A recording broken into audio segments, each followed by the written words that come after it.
এই মাসে ভজন দিয়ে, ভক্তি দিয়ে, অনুরাগ দিয়ে ভগবানকে বাঁধার মাস।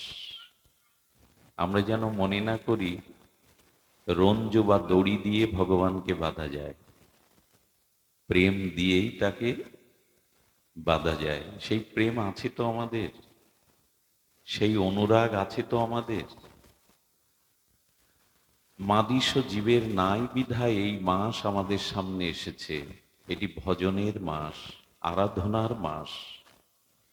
এই শ্রী শ্রী ঊর্জাদর নিয়ম সেবা কার্তিক ব্রত বা দামোদর ব্রত যে নামেই অভিহিত করি, এই মাস আমাদের সম্মুখে এসেছে ভগবানকে প্রেম ডোরে, ভক্তির ডোরে বাঁধবার জন্য। আচ্ছা, আমি বা আমরা, আমার মতো মাদিস বিষয় অন্ধ সংসার আসক্ত জীব বেঁধেছি আমরা। কি বেঁধেছি জানেন? সংসারকে বেঁধেছি, ভগবানকে বাঁধতে পারিনি। আমরা আমাদের যে মায়া আছে না, আসক্তি আছে না, এই আসক্তি বা মায়া দিয়ে আমরা সংসারকে বেঁধেছি, ভগবানকে বাঁধতে পারিনি। আমাদের বাঁধনটা এই দেহ গেহ স্ত্রী পুত্র এই নিয়ে। এই মাস আমাদের সামনে এসে জানিয়ে দেয় যে আসক্তি দিয়ে দেহ গেহ স্ত্রী পুত্র সংসারকে বেঁধেছ, ওই আসক্তি অনুরাগ দিয়ে এই মাসে ভজন দিয়ে, অনুরাগ দিয়ে ভগবানকে বাঁধো। ভগবানকে বাঁধার মাস এটি। প্রেম ডোরে বাঁধে মায়। এই জন্য ভগবানকে, রাধা দামোদরকে, ভক্তবৎসল ভগবানকে প্রণাম করা হচ্ছে। নমদেব দামোদর অনন্ত প্রভু বিষ্ণু প্রসীদ দুঃখ জলাদিমগ্নম। প্রভু তুমি কি দেখছো না? তুমি তো কৃপালু, দয়ালু, তুমি ভক্তবৎসল, তুমি অকারণ করুণা বরুণালয়। তুমি দেখছো না আমি এই মায়ার সংসারে, এই মৃত্যুময় সংসারে ডুবে যাচ্ছি, তোমার ভজন না করে, শ্রীগুরু চরণাশ্রয় না করে, তোমার সাধন ভজন, তোমার সাধু সঙ্গ, প্রগতিশীল ভক্তির পথে না গিয়ে আমি সংসারের মৃত্যুময় বিষয় সাগরে ডুবে যাচ্ছি। তুমি কৃপা দৃষ্টি দিয়ে একবার আমার দিকে তাকাও। কৃপা দৃষ্টি বৃষ্টাতি দিনং, আমি দীন, আমি হীন, আমি পতিত, আমি স্খলিত। তোমার কৃপা দৃষ্টি দিয়ে একবার তুমি আমার দিকে তাকিয়ে দেখো। এই প্রার্থনা, মাম মেধোক্ষী দৃশ্য, আমার এই দৃশ্য তুমি দেখো। এই জন্য ভগবান বলছেন, সংসারের আসক্তি দিয়ে যা সংসারকে বেঁধেছ, মায়াকে বেঁধেছ, মায়া তোমাকে বেঁধেছে, সেই আসক্তি দিয়ে ভগবানকে বাঁধো। কি করে বাঁধবেন? আপনারা দেখছেন কুঞ্জ মিডিয়া ইউটিউব চ্যানেল। এই ছয় গোস্বামীর করি চরণ বন্ধন, যা হইতে বিঘ্ন নাশ অভীষ্ট পুরাণ। দুর্গমে প্রতিমেন্ধস্য স্খলদ পাদ গতির্মোহ, সকৃপা যষ্টিদানেন সন্ত সন্ত। বলম বনম হরে কৃষ্ণ কৃষ্ণ কৃষ্ণ হরে হরে, হরে রাম রাম রাম হরে হরে। জয় রাধে।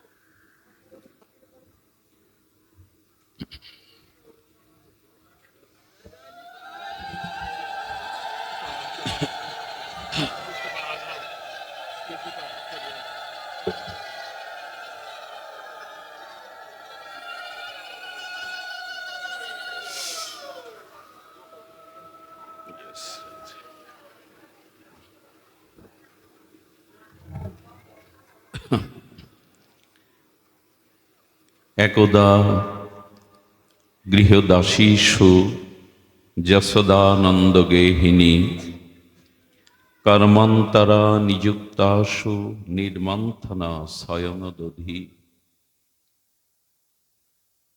কলিপাবন অবতার পরম প্রেমময়, প্রেম পরতত্ত্ব সীমা, অখিল পরাৎপর, ভক্তবৎসল, সর্বজীবের আশ্রয়, অকারণ করুণা বরুণালয়, সংকীর্তন পিতা শ্রী শ্রী শচীনন্দন, নদিয়া বিহারী শ্রী গৌর হরি, পতিত উদ্ধারণ, পরম পাবন, পতিত তারণ, প্রেম চিন্তামণি দাতা শিরোমণি, পরম কারণে পরম দয়াল, অক্রোধ পরমানন্দ, দয়াল শ্রী নিতাই চাঁদের মহা অনুকম্পায় শ্রী শ্রী রাধা দামোদরের অহৈতুকী করুণায় এই ভজন মাসিস্থ ভক্তগৃহ শ্রীমন্দির অঙ্গনে সুমঙ্গল মাঙ্গলিক ভাগবতী ও ভক্তিযজ্ঞের সুধাযজ্ঞের যে পরম আয়োজন, এই পরম আয়োজনে শ্রীমন্দির শ্রী অঙ্গনে মহামহেন্দ্রক্ষণে অস্মাদীয় জীবনধন, জীবন সর্বস্ব প্রাতঃস্মরণীয় পরম বন্দনীয় শ্রী শিল গুরু মহারাজের পাবন চরণারবিন্দে পরার্ধ কোটি দণ্ডবত প্রণতি। সমাগত গৌড়ীয় আচার্য কুলতিলক, বৈষ্ণবজন, সাধুজন, মহন্তজন, সুধীজন, মান্যজন, শ্রদ্ধাশীলা, ধর্মশীলা, দেবী মূর্তি, মাতৃশক্তি, মাতৃগণ, সমাগত সকল ভক্তচরণে সশ্রদ্ধ দণ্ডবত প্রণতি। নমদেব দামোদর অনন্ত, বিষ্ণু প্রসীদ প্রভু দুঃখ জলাদিমগ্নাম, কৃপা দৃষ্টি বিষ্টাতি দিনাবদান, গৃহানেশ মামক্য মেধোক্ষি দীর্ষ। সুধীজন,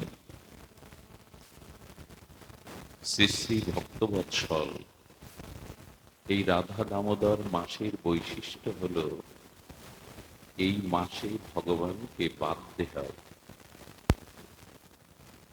এই মাসে সচ্চিদ আনন্দ ঘন ভগবানকে বাঁধতে হয়। ভগবানকে বাঁধা যায় তো? অনন্ত বিভু যিনি, সর্বশক্তিমান তত্ত্ব যিনি, সেই অনন্ত বিভু তাকে বাঁধা যায় না। কিন্তু শাস্ত্র বলছেন যায়। প্রেম ডোরে বাঁধে মায়, প্রেম বা ভক্তির ডোরে তাকে বাঁধা যায়। অধরাও ধরা দেন, যিনি অনন্ত বিভু তাকেও বাঁধা যায়। যিনি সর্বত স্বাধীন, তিনিও পরাধীন হন একমাত্র প্রেম ও ভক্তির কাছে। এই মাসে ভজন দিয়ে, ভক্তি দিয়ে, অনুরাগ দিয়ে ভগবানকে বাঁধার মাস। আমরা যেন মনে না করি রঞ্জু বা দড়ি দিয়ে ভগবানকে বাঁধা যায়। প্রেম দিয়েই তাকে বাঁধা যায়। সেই প্রেম আছে তো আমাদের, সেই অনুরাগ আছে তো আমাদের। মাদিস জীবের নাই বিধায় এই মাস আমাদের সামনে এসেছে। এটি ভজনের মাস, আরাধনার মাস।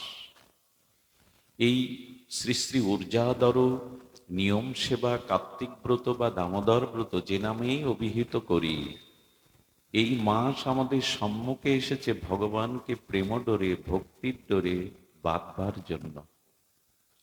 আচ্ছা, আমি বা আমরা, আমার মতো মাদিস বিষয় অন্ধ সংসার আসক্ত জীব বেঁধেছি। আমরা কি বেঁধেছি জানেন? সংসারকে বেঁধেছি, ভগবানকে বাঁধতে পারিনি। আমরা আমাদের যে মায়া আছে না, আসক্তি আছে না, এই আসক্তি বা মায়া দিয়ে আমরা সংসারকে বেঁধেছি, ভগবানকে বাঁধতে পারিনি। আমাদের বাঁধনটা এই দেহ গেহ স্ত্রী পুত্র এই নিয়ে। এই মাস আমাদের সামনে এসে জানিয়ে দেয় যে আসক্তি দিয়ে দেহ গেহ স্ত্রী পুত্র সংসারকে বেঁধেছ, ওই আসক্তি অনুরাগ দিয়ে এই মাসে ভজন দিয়ে অনুরাগ দিয়ে ভগবানকে বাঁধো। ভগবানকে বাঁধার মাস এটি। প্রেম ডোরে বাঁধে মায়। এই জন্য ভগবানকে, রাধা দামোদরকে, ভক্তবৎসল ভগবানকে প্রণাম করা হচ্ছে। নমদেব দামোদর অনন্ত প্রভু বিষ্ণু প্রসীদ দুঃখ জলাদিমগ্নম। প্রভু তুমি কি দেখছো না? তুমি তো কৃপালু, দয়ালু, তুমি ভক্তবৎসল, তুমি অকারণ করুণা বরুণালয়। তুমি দেখছো না আমি এই মায়ার সংসারে, এই মৃত্যুময় সংসারে ডুবে যাচ্ছি তোমার ভজন না করে, শ্রীগুরু চরণাশ্রয় না করে, তোমার সাধন ভজন, তোমার সাধু সঙ্গ, প্রগতিশীল ভক্তির পথে না গিয়ে আমি সংসারের মৃত্যুময় বিষয় সাগরে ডুবে যাচ্ছি। তুমি কৃপা দৃষ্টি দিয়ে একবার আমার দিকে তাকাও। কৃপা দৃষ্টি বৃষ্টাতি দিনং। আমি দীন, আমি হীন, আমি পতিত, আমি স্খলিত। তোমার কৃপা দৃষ্টি দিয়ে একবার তুমি আমার দিকে তাকিয়ে দেখো। এই প্রার্থনা, মাম মেধোক্ষী দৃশ্য, আমার এই দৃশ্য তুমি দেখো। এই জন্য ভগবান বলছেন, সংসারের আসক্তি দিয়ে যা সংসারকে বেঁধেছ, মায়াকে বেঁধেছ, মায়া তোমাকে বেঁধেছে, সেই আসক্তি দিয়ে ভগবানকে বাঁধো। কি করে বাঁধবেন? ভক্তি দিয়ে, প্রেম দিয়ে। প্রেম ভক্তি কি করে পাবেন? ভজন দিয়ে, আরাধনা দিয়ে। এটা সেই আরাধনারই মাস।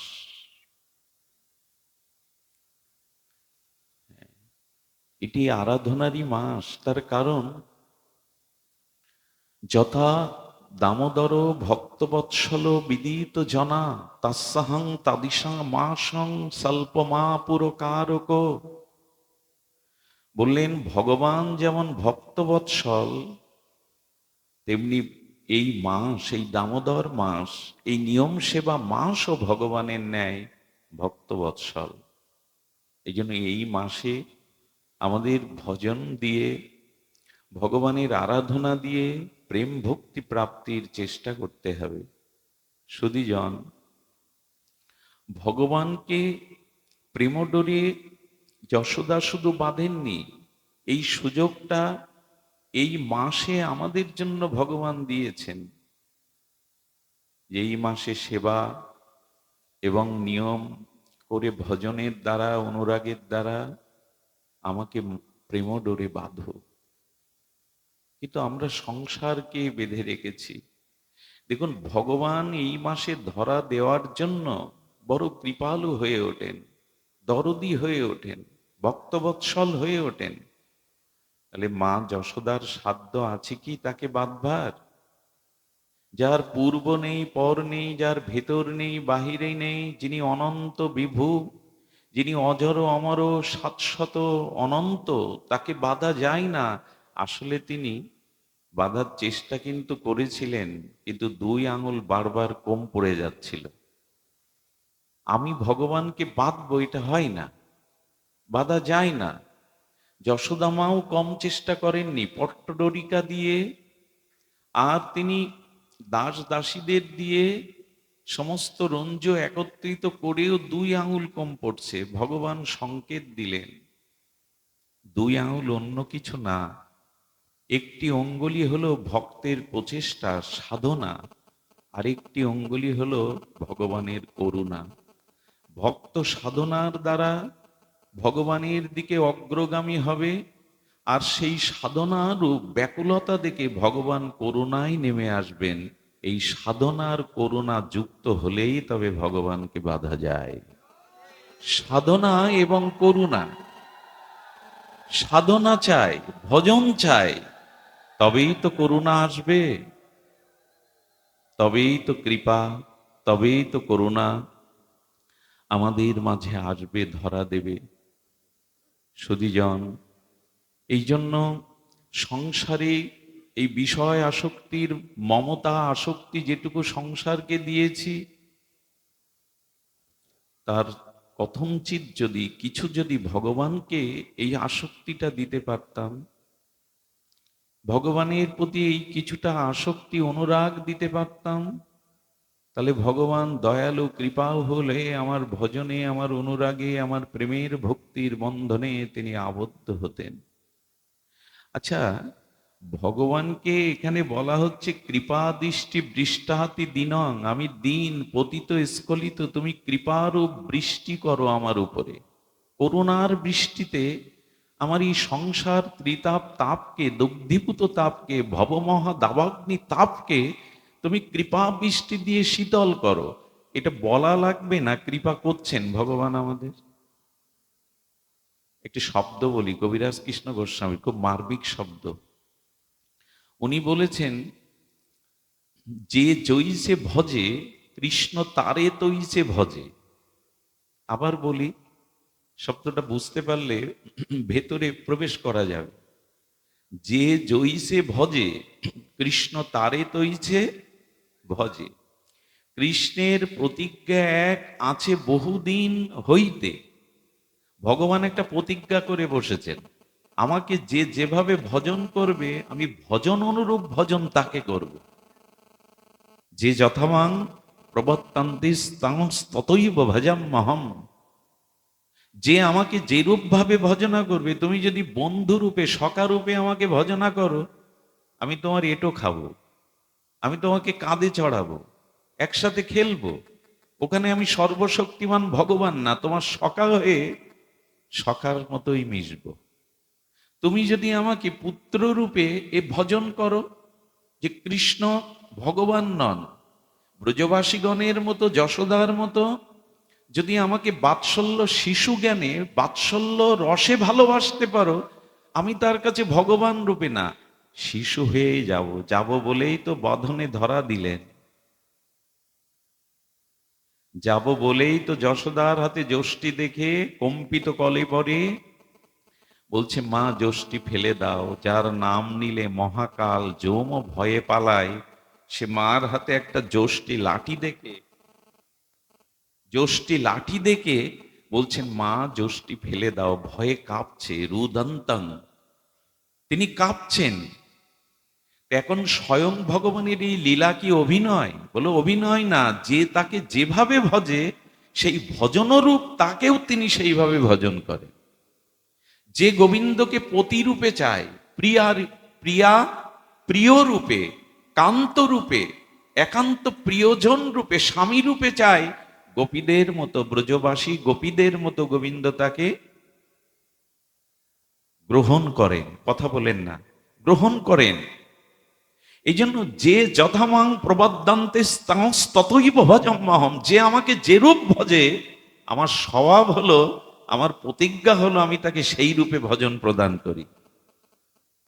আচ্ছা, এই সংসারে আপনি এরকম প্রতিজ্ঞা করতে পারবেন, যে আপনাকে যেরূপ ভালোবাসে আপনি তাকে সেই রূপ ভালোবাসবেন? পারবেন না। পিতামাতা সন্তানকে যেরূপ রূপে ভালোবাসে আপনি পারবেন পিতামাতাকে সেই রূপে ভালোবাসতে? সম্ভব না। কিন্তু গোবিন্দ বলছেন, আমাকে যে রূপে যেটুকু সে ভালোবাসবে আমি তদরূপ ভালোবাসা তাকে ফিরিয়ে দেব। এটা কৃতজ্ঞ না হলে হয়? আচ্ছা, সত্যিই কি তাই? কতটি খুব মার্মিক কথা, হৃদয় স্পর্শ করার মতো কথা। বলছেন, আমি ভগবানকে ভজন করেছি তো, যে তিনি আমায় ভজন করবেন। আচ্ছা, আমি যদি ভগবানকে ভজন না করি, ভগবান আমায় ভজবে না, তাই তো? আমার প্রতি কৃপা করবে না, দাঁড়াচ্ছে তো তাই, যে যেরূপ ভজন করে গোবিন্দ তাকে সেই রূপ ভজন অনুরূপ ভজন কৃপা দান করেন। ওই আমি তো ভজন করিনি, আমাকে কৃপা করছেন না। আচ্ছা, ভগবানের ভজন না করলে আলো বাতাস আমার জন্য দেবে না ভগবান? অক্সিজেন, হ্যাঁ, জলের শীতলতা, বৃক্ষের ফল, গাভীর দুগ্ধ, মায়ের স্তন, আমি ভজন না করলে এগুলো দেয় না ভগবান কাউকে? একটু কথা বলুন, দেয় কি না? এটা সবার জন্যই তো। এখন শাস্ত্রকারগণ বলেছেন, ও কথাটা কবিরাজ কৃষ্ণ গোস্বামী চৈতন্য চরিতামৃতে তিনি লিখেছেন বটে, তবে এই কথাটার মহিমা আরো গভীরে। তুমি ভজন না করলেও ভগবান তোমাকে ভজন করছে, তা কি তুমি জানো? এত বড় কৃপালু তিনি। তুমি তাকে অনন্ত জন্ম ধরে ভালোবাসনি, তাকে মন প্রাণ দাওনি, তাকে অনুরাগ প্রীতি সমর্পণ করনি, কিন্তু তোমাকে সে ভালোবেসে চলেছে। প্রমাণ কোথায় নেবেন? এই দেখুন তার ভালোবাসার দান। আচ্ছা, ভগবান আমি কিছু না করলেও ভগবান আমার জন্য কি করেছেন? বলে, ভগবান আমার জন্য অনেক কিছু করেছেন। এটি যদি জানতে পারেন, তাকে ভজন না করে থাকতে পারবেন না। কি করেছেন জানেন? জীবের লাগিয়া প্রভু কইলেন বেদ ও পুরাণ, মায়ামুগ্ধ জীবের নাই শত কৃষ্ণ জ্ঞান, জীবের লাগিয়া কইলেন প্রভু বেদ ও পুরাণ। খুব সতর্ক হয়ে আমাদের চলতে হবে এই শ্লোকটা অনুগামী হয়ে। তার মানে আমরা মায়ামুগ্ধ। আমরা বললে একটু ভুল হলো, আমি মায়ামুগ্ধ জীব, কৃষ্ণ স্মৃতি আমার নাই। আরে কৃষ্ণ স্মৃতি, ভগবত স্মৃতি, আত্মস্মৃতি বাদ দেন, আমি কে তাও এখনো আমি জানিনি। আমি কে এ বোধ এখনো আমার, ভজন তো অনেক দূরে, স্বরূপ স্মৃতি তো অনেক দূরে, আত্মজ্ঞান তো অনেক দূরে, এখনো জানা হয়নি আমি কে। আমি এই দেহ, আমি কারো পুত্র, আমি কারো স্বামী, এই পরিচয় নয় আমার। যে পরিচয় আমরা জগতের সামনে তুলে ধরি, এটা আমার মূল পরিচয় নয়। কে আমি? এই ৭০০ বৈদিক সনাতন প্রশ্নের মীমাংসা এখন আমার মধ্যে আসেনি। এই জন্য আমিকে জানতে, আত্মতত্ত্বকে জানতে ভগবান কৃপা করলেন, কি করলেন? বেদ পুরাণ সৃষ্টি করলেন। বলো, ব্যাসদেব যে পুরাণ লিখেছেন, ভাগবত লিখেছেন, ব্যাসদেব তো এখানে ভগবান সৃষ্টি করলেননি কি করে? বলে, ব্যাসদেব ভাগবত লেখেননি, মহাভারত ব্যাসদেব লেখেননি, চৈতন্য চরিতামৃত কবিরাজ কৃষ্ণ গোস্বামী লেখেননি। বলো, কে লিখেছে? বলে, এই গ্রন্থ লেখাই মোরে মদন মোহন, ভগবানই কৃপা শক্তি দিয়ে এদের দ্বারা লিখিয়েছেন। ব্যাসদেবের মধ্যে ভগবত শক্তির প্রকাশে ব্যাসদেব লিখেছে। একবার মা, আমি বারবার অনুরোধ করছি, শব্দের দিকে গভীর মনোযোগ দেন। এখানে তো বাঁশি বাজছে না, বেহালা বাজছে না, সুরের মূর্ছনা নেই, শুধু শব্দ। শব্দের ভেতরে প্রবেশ করতে হবে। এই যে গীতার অক্ষরগুলো, ভাগবতের অক্ষরগুলো অক্ষর না, কোনো পেজে ছাপানো, এগুলো কাগজে ছাপানো অক্ষর না। দেখুন, গঙ্গার দ্রবীভূত একটি রূপ হলো এই স্রোতস্বিনী গঙ্গা, যে গঙ্গা বয়ে চলেছে সদ্য পাতক নাশিনী পবিত্র গঙ্গা। এই গঙ্গার দ্রবীভূত জল তরল একটি রূপ, আর গঙ্গার একটা সাক্ষাৎ দেবী রূপ আছে, আছে না? গঙ্গা দেবী আছে না? তো গঙ্গার যেমন একটা রূপ আছে, তেমন এই ভাগবতের অক্ষরগুলো স্বয়ং ভগবানের অক্ষর রূপ ব্রহ্ম শক্তি। ভগবান নিত্য গোলক বৃন্দাবনে স্বরূপে রয়েছেন, আর অক্ষর রূপে উনি ভাগবতের মধ্যে, গীতার মধ্যে এসে বসেছে। কি করে বোঝায় বলুন তো? একজন টিকাকার গীতার একটা শব্দ কেটে দিয়েছিল, বহম মহম শব্দটা কেটে দিয়ে দদাম মহম লিখেছিল, তাতে গোবিন্দের বুক চিরে রক্ত ঝরেছিল। বলেছিলেন, গীতামে হৃদয়ং পার্থ, গীতা আর আমার মধ্যে পার্থক্য নাই। এই জন্য গীতা ভাগবতের যে অক্ষর, এগুলো পরম ব্রহ্ম রসব্রহ্ম অক্ষর রূপে প্রকাশ হয়েছেন। যেমন তিনি মৎস্য কুর্ম রূপে অবতার হয়েছেন, তেমনি অক্ষর রূপে গীতার মধ্যে, ভাগবতের মধ্যে ওনার প্রকাশ ঘটেছে। এগুলো অক্ষর না। একটা অনুরোধ করি, এখন গ্রন্থ অধ্যয়ন মানুষ ছেড়ে দিয়েছে, তবে গ্রন্থ দেখে নেটে, মোবাইলে। একটা অনুরোধ করি, মোবাইলে গ্রন্থ পাওয়া যাবে, সব পাওয়া যাবে, নেটে সব পাওয়া যাবে, কিন্তু গীতা ভাগবতের পৃষ্ঠা খুলে ওই অক্ষরের দিকে তাকিয়ে পাঠ করলে কি হবে জানেন? যিনি লিখেছেন, যিনি অক্ষর রূপ ভগবান ওর মধ্যে অবস্থান করছেন, তার অনুভূতিগুলো গ্রন্থ পড়লে আপনার ভেতরে যাবে, নেটে পড়লে ওটা যাবে না। এই কথাটি খুব ধ্যান দিয়ে শুনুন। এখন মানুষ গ্রন্থই শিখেই তুলে দিয়েছে, লাল কাপড়ে মুড়েছে, কিন্তু যে লেখক তিনি লিখেছেন, ব্যাসদেব, মহাত্মা ঋষিরা, তাদের অনুভূতিগুলো এই গ্রন্থের মধ্যে, অক্ষরের মধ্যে দেওয়া আছে। ওইগুলোর দিকে তাকালেই ওই অক্ষর থেকে অনুভূতি আপনার ভিতরে প্রবেশ করবে। এখন নেট দুনিয়া, যন্ত্রের দুনিয়া। এই জন্য মানুষ ধীরে ধীরে যন্ত্রের মতো হয়ে যাচ্ছে।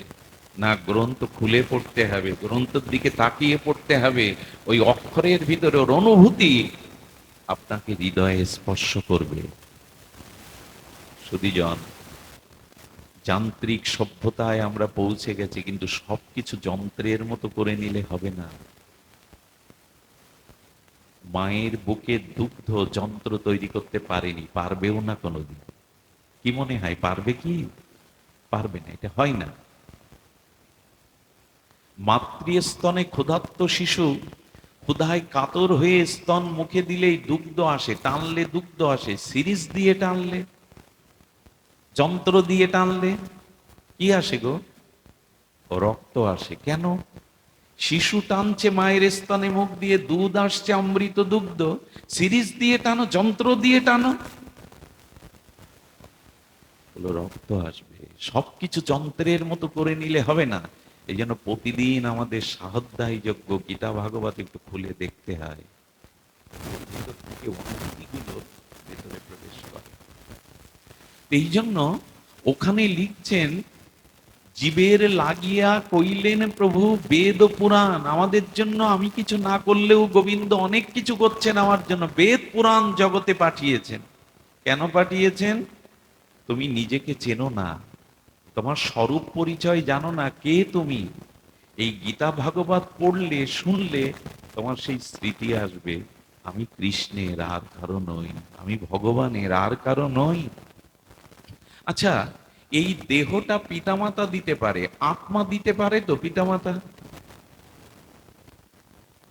পারে কি? পারে না।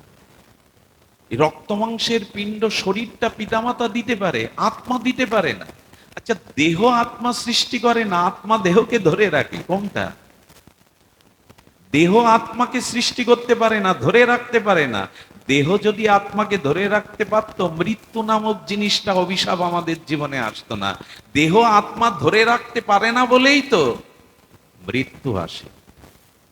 তার মানে দেহের ক্ষমতা নেই আত্মাকে ধরে রাখার, কিন্তু আত্মার ক্ষমতা আছে দেহটাকে ধরে রাখার। এই আত্মাটা কে?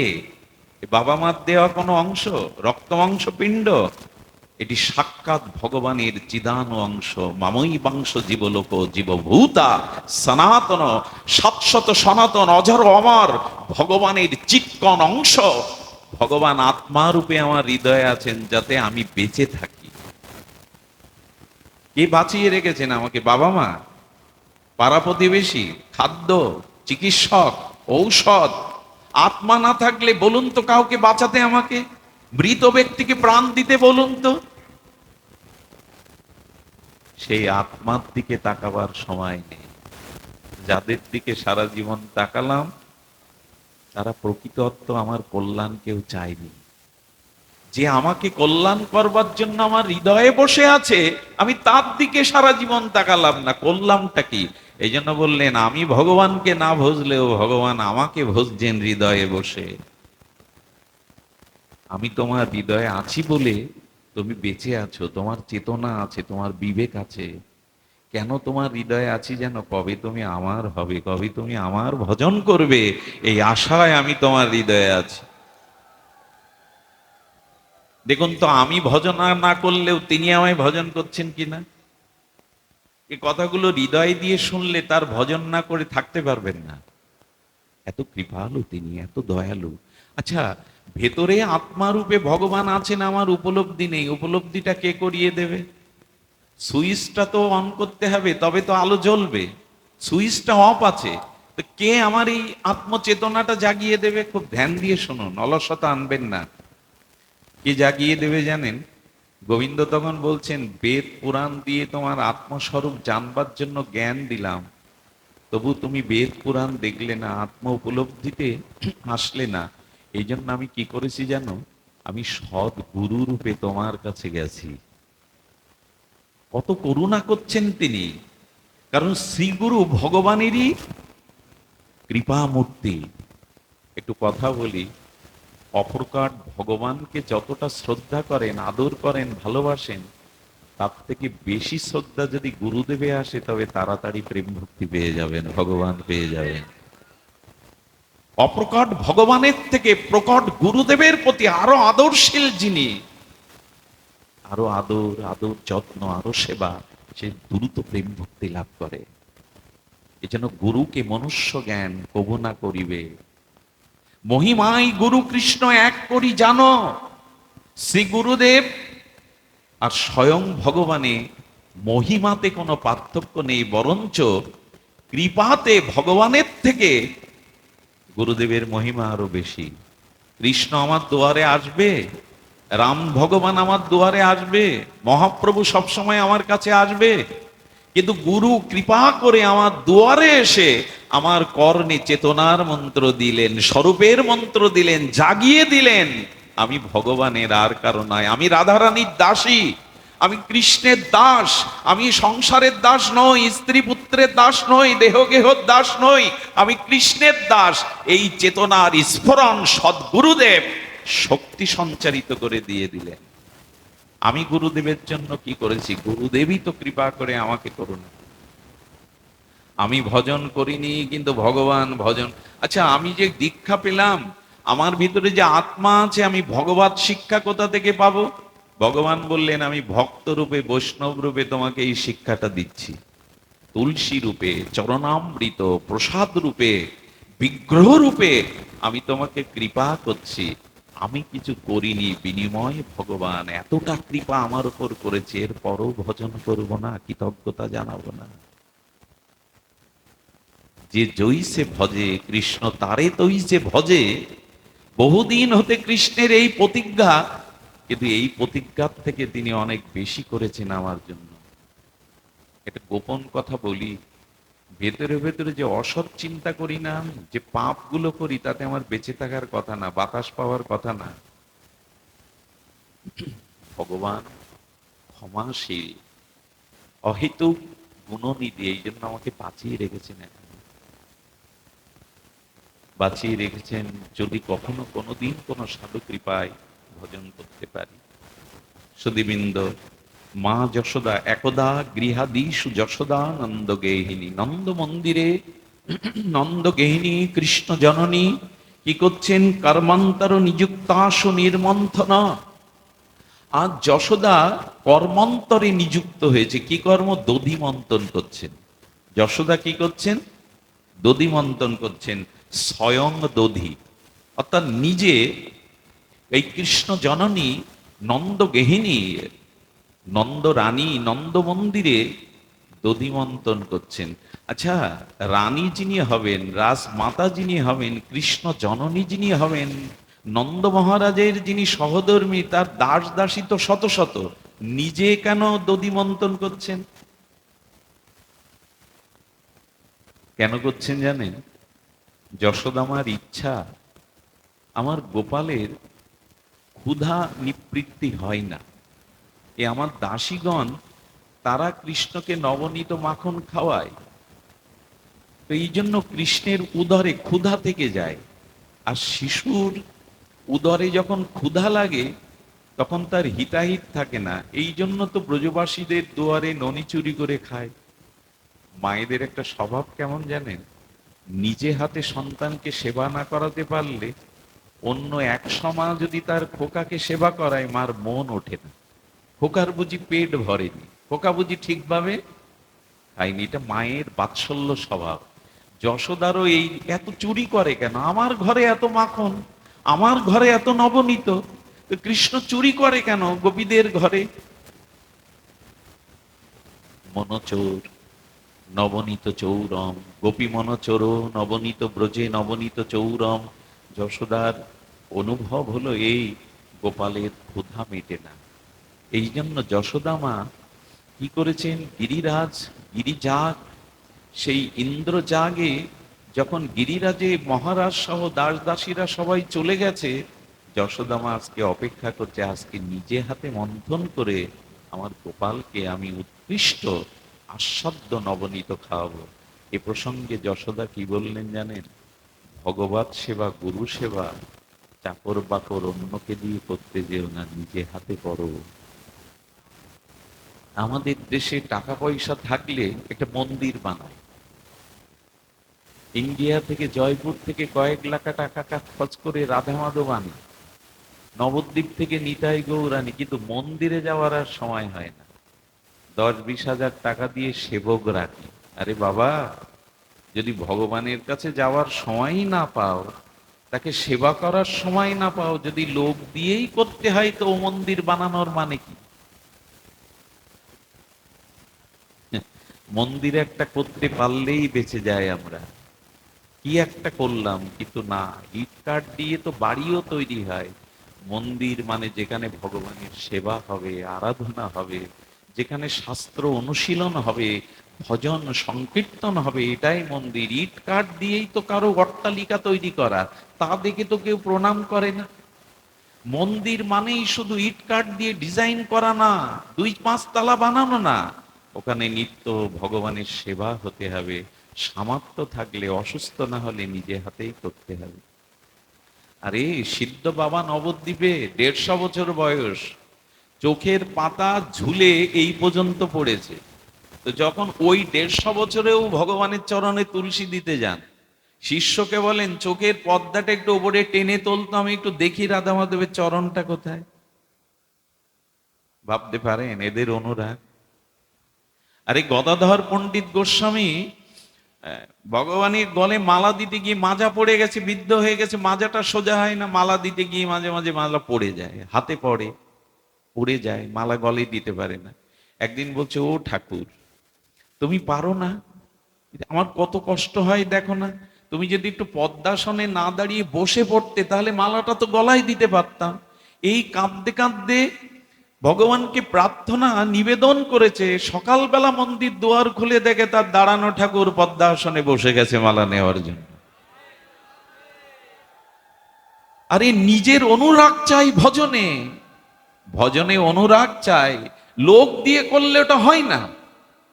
এই জন্য যদি অসুস্থ না থাকেন, সামর্থ্য থাকে, তবে তবে নিজে হাতে গৌর গোবিন্দের, গুরুদেবের সেবা করতে হয়। ব্যস্ত হতে হয় জীবনে, এমন ব্যস্ত যেন না হয় যে ভগবানের কাছে যাওয়ার সময় হয় না আমার। এর ব্যস্ততার কোনো মানে নেই। সংসারের পেছনে, অর্থের পিছনে দৌড়াতে হয়, ছেলে মেয়ের পিছনে, এরকম দৌড়াবেন না যে হোঁচট খেয়ে পড়তে হবে। এত দৌড়ানো ভালো না, কিছুটা ভগবানের পিছনে দৌড়ান। মনে আছে তো, যশোদার হাতে যষ্টি, আর কৃষ্ণ পালাচ্ছে, ধর ধর ধর, আজ তোকে সাজা দেবই। কৃষ্ণ তখন পেছনে দাঁড়িয়ে, হ্যাঁ পিছনে দাঁড়িয়ে দেখছে মার গামটা দরদর করে বিন্দু বিন্দু শ্বেত ঘর্ম পড়ছে, নিতম্ব ভারী। মা যশোদা দৌড়াতে কষ্ট হচ্ছে, মা কে আর পারে ওই দুষ্টু চঞ্চল চপল কৃষ্ণ গোপালের লালার পেছনে দৌড়াতে। পদকর্তা বলছেন, কৃষ্ণ তুমি দেখছো না তোমার মায়ের কষ্ট হচ্ছে, তোমার পেছনে দৌড়াচ্ছে। ভগবান বললেন, আমার পেছনে যখন কেউ দৌড়ায় তখন আমার খুব ভালো লাগে, আনন্দ লাগে। বলে কেন লাগে? বলে সংসারের পিছনে, বিষয়ের পিছনে না দৌড়ে এখন আমার পেছনে দৌড়াচ্ছে, এই জন্য আমার ভালো লাগে।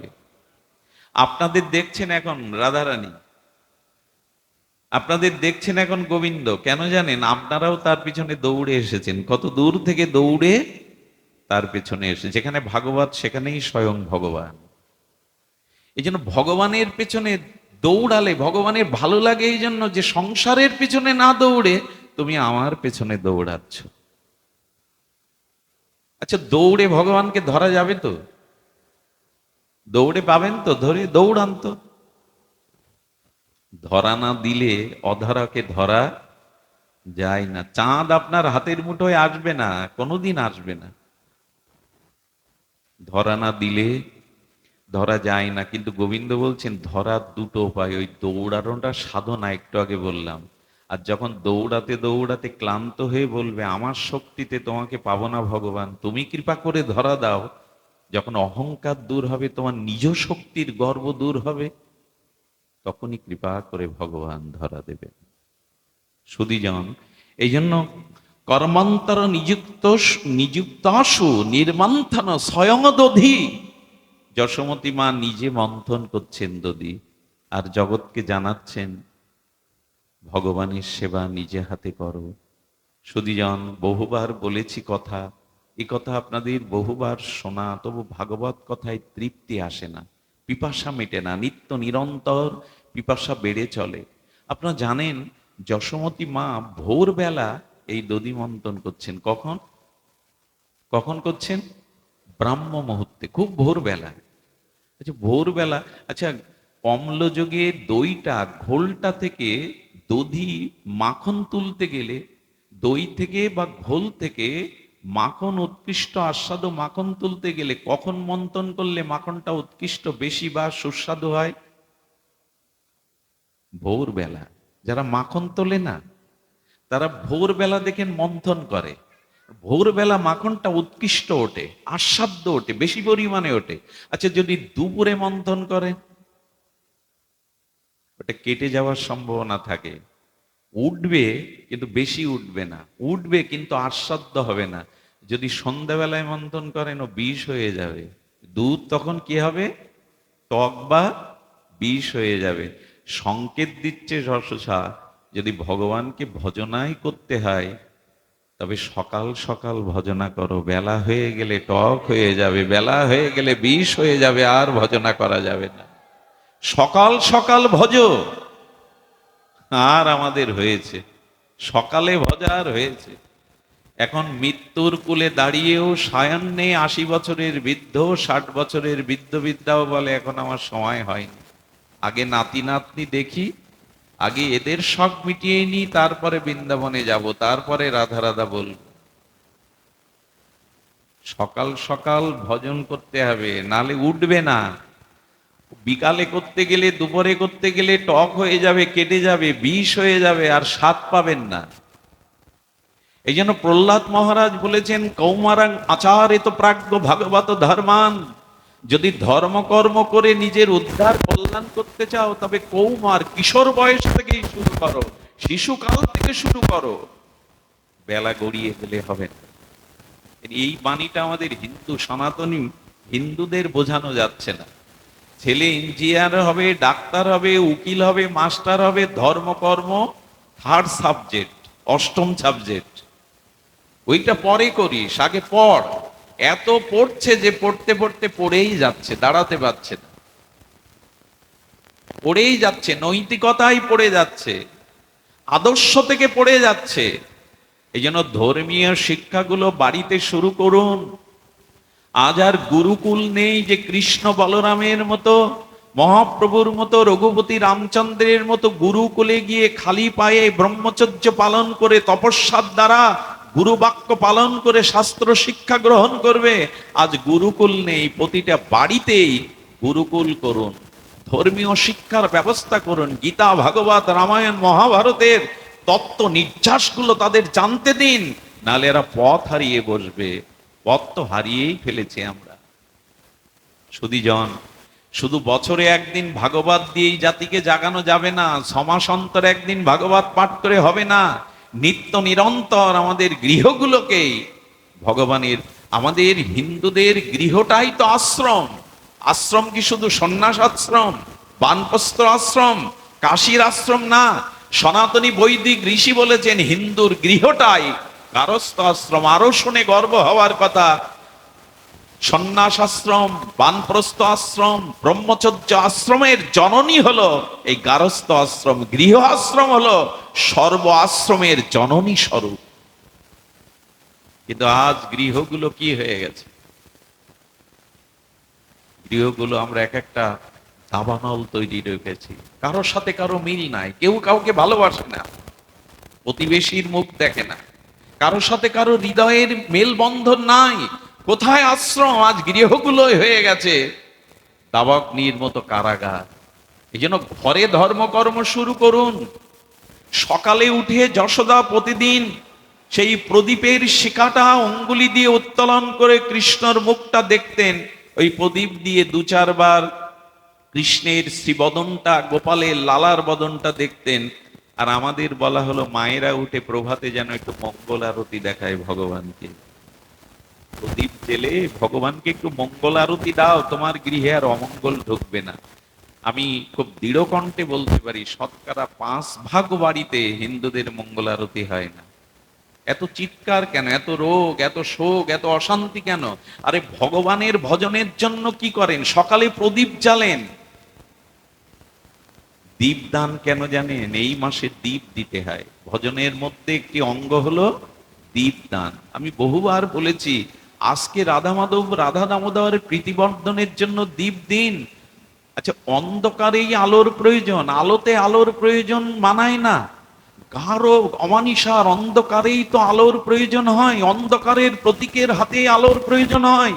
দিবা ভাগে পথ চলতে প্রতীকের আলোর প্রয়োজন হয় না। আমাদের সামনে ঘোর দুটো অন্ধকার, এই জন্য আজকে প্রদীপ জ্বালতে বলছেন, দীপ দান করতে বলছেন। সামনে দুটো অন্ধকার শুনলে যদি ভয় হয় তো ভালো। একটি অন্ধকার হলো মৃত্যুর পর। আমি এমন কোন কর্ম করিনি যে আমি আলোর পথ ধরে যাব, মুক্তির পথে যাব। মৃত্যুর পরে আমাদের কোথায় যাব জানা নেই। আমরা কোথায় কোন অন্ধকারে যাব? গোবিন্দ বলছেন, আজ আমার উদ্দেশ্যে প্রদীপ জ্বালো, তাহলে মৃত্যুর পর ওই ঘোর অন্ধকারে আমি প্রদীপ জ্বালিয়ে তোমাকে এগিয়ে দিতে আসবো। মৃত্যুর পরে ওই অন্ধকার পথে আজকে প্রদীপ জ্বালো। জ্বালেন তো? এই দামোদর মাসে দীপদান দিতে হয় ভগবানকে। এটা মেয়েদের না, সকলেরই। প্রতিদিন সন্ধ্যায় দোকানে থাকুন, দোকানেই দিন ছাদের উপরে একটা ছোট তুলসী বৃত্ত রেখে ওইখানে দেন, একটু ধূপ ধীপ জেলে রাধা দামোদরের উদ্দেশ্যে একটু প্রদীপ দেন। আরেকটি অন্ধকার, সেই অন্ধকার সব থেকে গাঢ়। ওই অন্ধকারে যাকে আসতে হয়, তাকে কর্মফল ভোগ করতে হয়। সেই অন্ধকারটা এক দুটো দিন না, আপনি আমি 10 মাস কাটিয়েছি। ওটা মায়ের গর্ভ, ওখানে কোনো আলো নেই, ওখানে অন্ধকার। তাই রাধা দামোদরকে আজকে প্রদীপ দাও, যাতে পুনরায় আবার মার গর্ভের অন্ধকারে তোমাকে প্রবেশ না করতে হয়। আহারে, কি তাত্ত্বিক দর্শন আমাদের বেদান্ত শাস্ত্র, ভগবত শাস্ত্র দিয়েছেন। আচ্ছা, আগুনকে দান করা যায় তো? একটু কথা বলবেন। আগুন কোন দানের বস্তু হতে পারে? ফুল মালা চন্দন আছে, ভালো আহার্য আছে, তাই দাও। ভগবানকে আগুন দেখাই কেন আমরা প্রতিদিন? দীপ দান, দান মানে তো উপহার। তো ভগবানকে আগুন দান করি কেন আমরা? এই প্রশ্ন যদি আমাদের কাছে কেউ করে, আগুন কি দানের বস্তু হতে পারে? আগুন কখনো দানের বস্তু, উপহারের বস্তু হতে পারে? কিন্তু আমরা যে দীপ দান দিচ্ছি, আগুন দান দিচ্ছি ভগবানকে কেন জানেন? আমাদের আচার্যরা বলেছেন, পৃথিবীতে এখন সব দূষণ হয়ে গেছে। কি হয়ে গেছে? সব থেকে বেশি দূষণ হয়ে গেছে। সব থেকে কি দূষণ হয়েছে? মানুষ এখন বেশি দূষিত হয়ে গেছে। আমি বহুবার চর্চিত একটি কথা আপনাদের বলেছি। আগে মানুষ, 100 বছর পূর্বে ফিরে যান, তখন এত শহর, এত নগর ছিল না, বনাঞ্চল। মানুষ বাড়ি থেকে বেরোবার সময় বিধাতার কাছে প্রার্থনা করত যেন হিংস্র জীবজন্তু তাদের সাথে দেখা না হয়। আর এখন মানুষ বাড়ি থেকে বেরোবার সময় দুরু দুরু বেঁকে বলে অমুক অমুক শত্রু বা ব্যক্তির সাথে যেন দেখা না হয়। মানুষ এখন হিংস্র জীবজন্তুর থেকে, আমি একবার সুন্দরবনে গিয়েছিলাম, তো সুন্দরবনে গভীর জঙ্গলের একটা খালের মধ্যে এক ধীবরকে জেলেকে পেয়ে বলছেন, বাবা তোমার ভয় করে না? এখানে চারিদিকে বাঘের পায়ের চিহ্ন দেখছে, এখানে ভয় করে না? উনি আমায় কি উত্তর দিলেন জানেন? এই সরল মূর্খ আর এই অবুঝ ব্যক্তিটি, মানে সরল ব্যক্তিটি, লেখাপড়া না জানা সরল ধীবর বলছেন, বাবা সুন্দরবনের বাঘের ভয় করে না, মানুষ বাঘের ভয় যতটা করে। এখান থেকে অপহরণ করে নিয়ে টাকা দাবি করে। তার মানে মানুষ এখন জীবজন্তু, হিংস্র সাপাত সংকুল জীবজন্তুর থেকে মানুষের ভয় বেশি করে। নিজের সন্তানকেও মা ডাস্টবিনে ফেলে দেয় জন্মের পরে। নিষ্ঠুরতার, স্বামী বিদেশে বসে মাথার ঘাম পায়ে ফেলে তার সন্তানের জন্য টাকা পাঠাচ্ছে, আর স্ত্রীকে নিবেদন করছে আমার খোকাকে ভালো মন্দ খেতে দিও, খোকাকে দেখে রেখো। আরে খোকাকে কেটে বস্তায় পুরে নদীতে ভাসিয়ে অন্য পুরুষের হাত ধরে চলে যাচ্ছে। মানুষ এখন সব থেকে বেশি দূষিত হয়ে গেছে। আরো বেশি দূষিত হয়েছে মানুষের মন। মানুষ এখন অন্যের কল্যাণের কথা ভাবতে চায় না। অন্যের ভালো কিসে হবে? একটা জিনিস বলি, অন্যকে যতটা দুঃখ দিয়েছেন আপনি, তার থেকে কঠিন দুঃখ আপনি পাওয়ার জন্য অপেক্ষা করুন। একটা নিয়ম হলো এই জগতে আপনি অন্যকে যতটা দুঃখ দিয়েছেন তার থেকে অধিক দুঃখ, আচ্ছা দুঃখ কেউ কাউকে দেয় না, দুঃখ মানুষ নিজেকেই দেয়। কারণ সবার ভিতরে একই আত্মা, একই আত্মায়, আলাদা নয়। এই জন্য দুঃখটা ফিরে আসে। আপনি আপনাকে দুঃখ দিচ্ছেন, এই জন্য সহসা কারো চোখে জল ফেলাবেন না, কাউকে কাঁদাবেন না। এর থেকে কোটি গুণ আপনাকে, এই সহজ জিনিসগুলোই ধর্মের মূল বিষয়। মানুষের মন এখন দূষিত হয়ে গেছে। অপরের উন্নতি, অপরের কল্যাণ দেখে আপনার হৃদয়ে যেন কখনো জ্বালা না হয়, তাহলে আপনার উন্নতিই হবে না। এই জন্য যা কিছু মন থেকে অন্যকে দেবেন, তাই একদিন মন আপনাকে ফিরিয়ে দেবে। সুধীজন, এই জন্য মন দূষিত হয়ে গেছে, বায়ু দূষিত হয়ে গেছে, খাদ্য দূষিত হয়ে গেছে, এমনকি বলতে গেলে বলতে হয় বিষও দূষিত হয়ে গেছে। মাঝে এক ডাক্তারখানায় বিষ খাওয়া রুগী আছে, বলি এতটা বিষ খেয়ে মরল না কেন ডাক্তারবাবু এত পরে? বলে কিছু মনে করবেন না, বিষেও ভেজাল ছিল, বিষেও ভেজাল, সব দূষিত হয়ে গেছে। কিন্তু পৃথিবীতে একটা জিনিস দূষিত হয়নি, সেটা হলো আগুন। বরঞ্চ অন্য দূষিত বস্তুকে পবিত্র করতে পারে অগ্নি। এই জন্য ভগবানকে, সুন্দরকে দিতে গেলে সুন্দর, হিন্দুর সনাতনী যে কোনো ক্রিয়া প্রদীপ না জেলে, হোম না করে হবে না। কেন? অগ্নি হলো পবিত্র। সোনার মতো উন্নত ধাতুকে অগ্নিতে জ্বালিয়ে খাঁটি করতে হয়, সোনাকেও। এই জন্য সুন্দরকে, তবে অগ্নি পবিত্র, কিন্তু একটি জায়গার অগ্নি পবিত্র না, শ্মশানের চিতার আগুন, এটা পবিত্র না। এই জন্য দয়া করে শ্মশানে চিতার পাশে বসে কেউ কিছু খাবেন না। হিন্দুরা তো নিয়ম মানতে চায় না, শ্মশানেই দেখি গড়ে খায়, শ্মশানে খাওয়ার জায়গা নয়। চিতার আগুনটা পবিত্র নয়, এই জন্য শ্মশান ভূমিতে দাঁড়িয়ে খেতে হয়। বাইরে তাদের ডেকে অন্য জায়গায় খেতে দিন, শ্মশানে কোনো কিছু পাবেন না। আমরা যা পাই তা আর বললাম না, আমরা যা পাই তা বললেই আসরই অপবিত্র হয়ে যাবে। এতটা অধঃপতন আমাদের। সুধীজন, এ কথা বলতে বসেনি, যশোদামা নিজে হাতে মন্থন করছেন। আর মন্থন করতে করতে কি করছেন? মন্থন করতে করতে কি করেছেন জানেন? মন্থন করতে করতে যশোদামা হাতকে বলছে, ওরে হস্ত, তুই গোবিন্দ সেবার জন্য, আমার লালার জন্য, কানাইয়ার জন্য, গোপালাইয়ের জন্য নিজ হাতে দধি মন্থন করছিস। হাতকে ডেকে ডেকে যশোদামা নিজের ভাবাবেশে বলছে, খুব মন দিয়ে শুনতে হবে, আমার আসতে 1 ঘন্টা খুলনায় জামে পড়েছিলাম, কেঁদেই ফেলার মতো, বলে ফিরে চলো, সম্ভব না। তবু যখন ভগবান এনেছেন, একটু কষ্ট করলেও সংক্ষিপ্ত আলোচনা, আপনার বিশ্রামের একটু ধ্যান দিয়ে শুনুন। পরিশ্রান্ত শরীর, ক্লান্তি আসতে পারে, কিন্তু ভগবতী ক্লান্তি দূর করারই জায়গা। এখানে যেন ক্লান্তি ভর না করে, নিদ্রা ভর না করে। যশোমতী মা হাতকে বলছেন, তুমি তো আমার লালার জন্য, কানাইয়ার জন্য দধিমন্তন করছো, আচ্ছা মুখ তুমি কেন বসে থাকবে? তুমি আমার গোপালের পুতনামক্ষম লীলাগুলি গুনগুন করে কীর্তন করো। যশোদা মুখ দিয়ে গোপালের অতীত লীলাগুলো ভেবে ভেবে কীর্তন করছেন, আর মনকে বলছেন, হৃদয়কে বলছেন, তুমি কেন খালি বসে থাকবে, তুমি কেন শূন্য থাকবে, তুমি আমার ভগবানের ভগবানের লীলাগুলো স্মরণ করো। এতে কি বোঝা যাচ্ছে? ভজন যদি করতে হয়, ভগবানকেই যদি পেতে হয়, প্রেম ভক্তিই যদি প্রাপ্তির ইচ্ছা থাকে, তবে তনু মন প্রাণ দিয়ে ভগবানকে ডাকো। তার মানে, আমাদের শরীরটা এখানে এসছে, মন যদি এখন চলে যায়, গাড়ি পাবো তো? বাড়ি ফিরতে কত দেরি হবে? আপনার শরীরটা এখানে, মন এখানে নাই, আপনার ভজন হবে না। আচ্ছা সেতারের একটা তার যদি কেটে যায়, সুর মূর্ছনা উঠবে তো? রাগ রাগিনী উঠবে তো? কেন, আর দুটো তার তো আছে, বলো হলে কি হবে? একটা তার শিথিল হয়ে গেলে, কেটে গেলে, সুরমূর্ছনার ঝংকার উঠবে না। তেমনি ভগবানকে যদি ডাকতে হয়, তনু মন প্রাণ দিয়ে তাকে ডাকো। দেহ দাও, মন দাও, প্রাণটাও দাও, এই 3 টান এক করে যদি ভগবানকে ডাকতে পারো, তখন ভগবান বিগলিত হয়ে তোমার ডাকে সাড়া দেবে। আমাদের শরীর থাকে তো মন থাকে না, মন থাকে তো শরীর সাড়া দেয় না। আর প্রাণ তো দিতেই পারি না তাকে, প্রাণ দিয়েছি সংসারকে।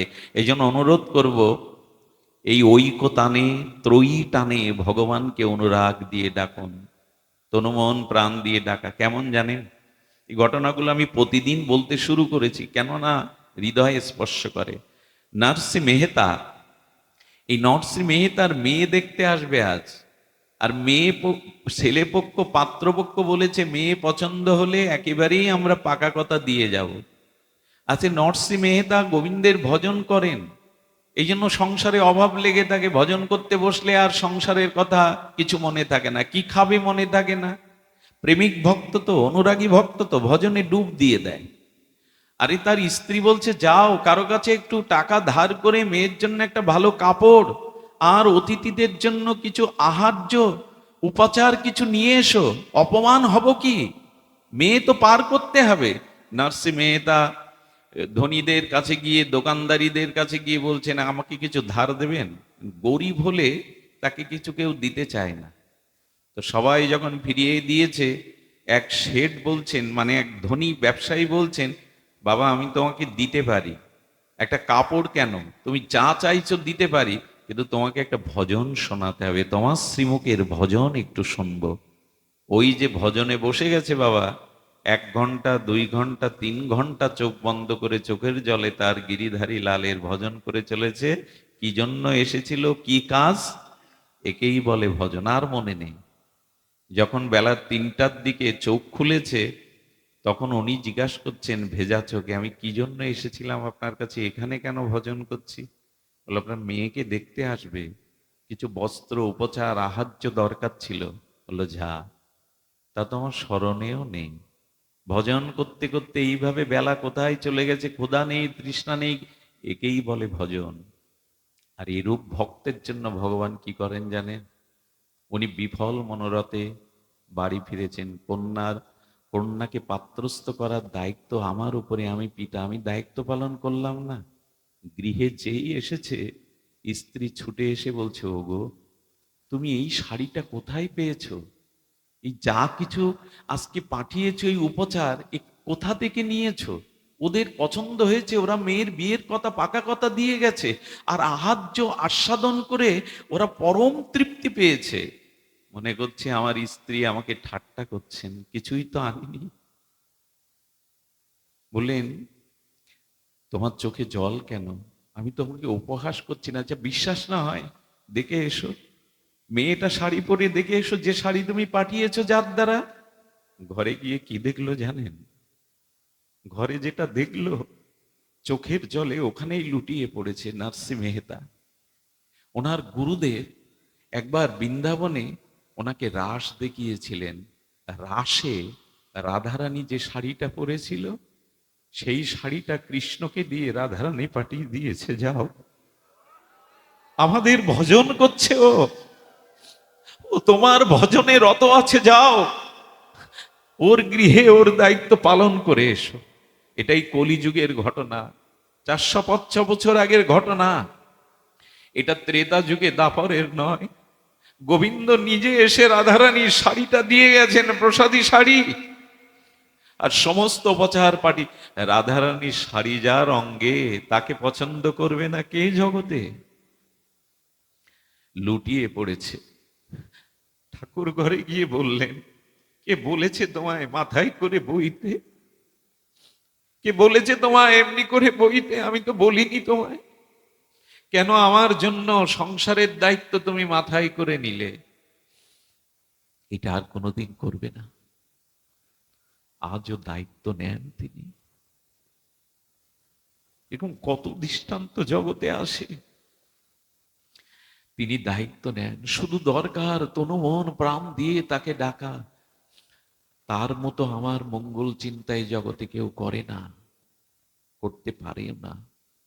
সুধীজন, এই জন্য মা যশোদা হাত দিয়ে গোপালের যখন নবনীত আর মন দিয়ে যখন লীলা স্মরণ করছেন, মুখ দিয়ে যখন তার গুণকীর্তন করছেন, এই গোবিন্দ চিন্তন, এই গোবিন্দ লীলা স্মরণ, এই গোবিন্দের সুরময় সঙ্গীত মূর্ছনায় ভেদ করে, আর স্বর্গ ব্রহ্মালোক ভেদ করে সমস্ত বৈকুণ্ঠ ভেদ করে গোলক বৃন্দাবনে সেই সুর চলে গেছে। আর গোবিন্দ কি করেছে জানেন? আর গোবিন্দ শুভ্র বিছানায় শুয়েছিল, মায়ের এই তনুমন প্রাণ দিয়ে অনুরাগের ভজনে গোপাল তখন উঠেছে। গোপাল উঠে এসে পেছনে মার আঁচল ধরে টানছে আর কাঁদছে, ও মা, মা, মা যশোদা, মা। মা শুনতে পাচ্ছেন, ওই যে গোবিন্দের গুণকীর্তন করছে, হাতে দধি মন্থন করছেন, মনে মনে গোবিন্দের লীলা স্মরণ করছেন। এ জগতে তো আর নাই, ডুবে গেছে সেই ভজনের মধ্যে, ভজন রসের মধ্যে। ভগবান পেছন থেকে ডাকতে ডাকতে, ক্ষুধা কাতরে কাঁদতে কাঁদতে অশ্রু গড়িয়ে পড়ছে। আর রাত্রে মা যে তার আকার্ণ বিস্তৃত কমল পত্র স্বরূপ তার যে নয়নে কাজল দিয়েছিল, ওই চোখের জলার কাজল মুছতে মুছতে একটা অদ্ভুত রূপ মাধুর্য শ্রী গোবিন্দের বদনে, লালার বদনে ফুটে উঠেছে। ভগবান কাঁদছে আর আঁচল ধরে টানছেন। সুখদেব গোস্বামী ঝংকার তুলছেন তত্ত্বের, এই দেখো, ভক্ত শুধু ভগবানকে ডাকে না, ভগবানও ভক্তকে ডাকে। এই দেখো জগৎ, যদি তনুমন প্রাণ দিয়ে ভগবানকে ভজন করতে পারো, ডাকতে পারো, তুমি ডাকো না, ভগবানও মাঝে মাঝে তোমায় ডাকে। এই দেখো যশোদার আঁচল ধরে গোপাল ডাকছে তাকে। তবু এদিকে সার নেই, এদিকে চেতনা নেই। কিন্তু সন্তানের ক্রন্দন, মায়ের বুক ফেটে যায়। হঠাৎ করে যশোদা একটু মন্থন ক্রিয়া মন্থর করার পরে দেখে কে যেন কাঁদছে পেছনে দাঁড়িয়ে। দেখছে গোপাল। গোপাল এমনি করে কাঁদছে, কতক্ষণ কাঁদছে, কাজলটা ধুয়ে গেছে চোখের জলে, একটা অদ্ভুত ভাবে মুখের সৌন্দর্য ফুটে উঠেছে। গোপালকে কোলে নিলেন, স্তনের দুগ্ধ অমৃত পান করালেন।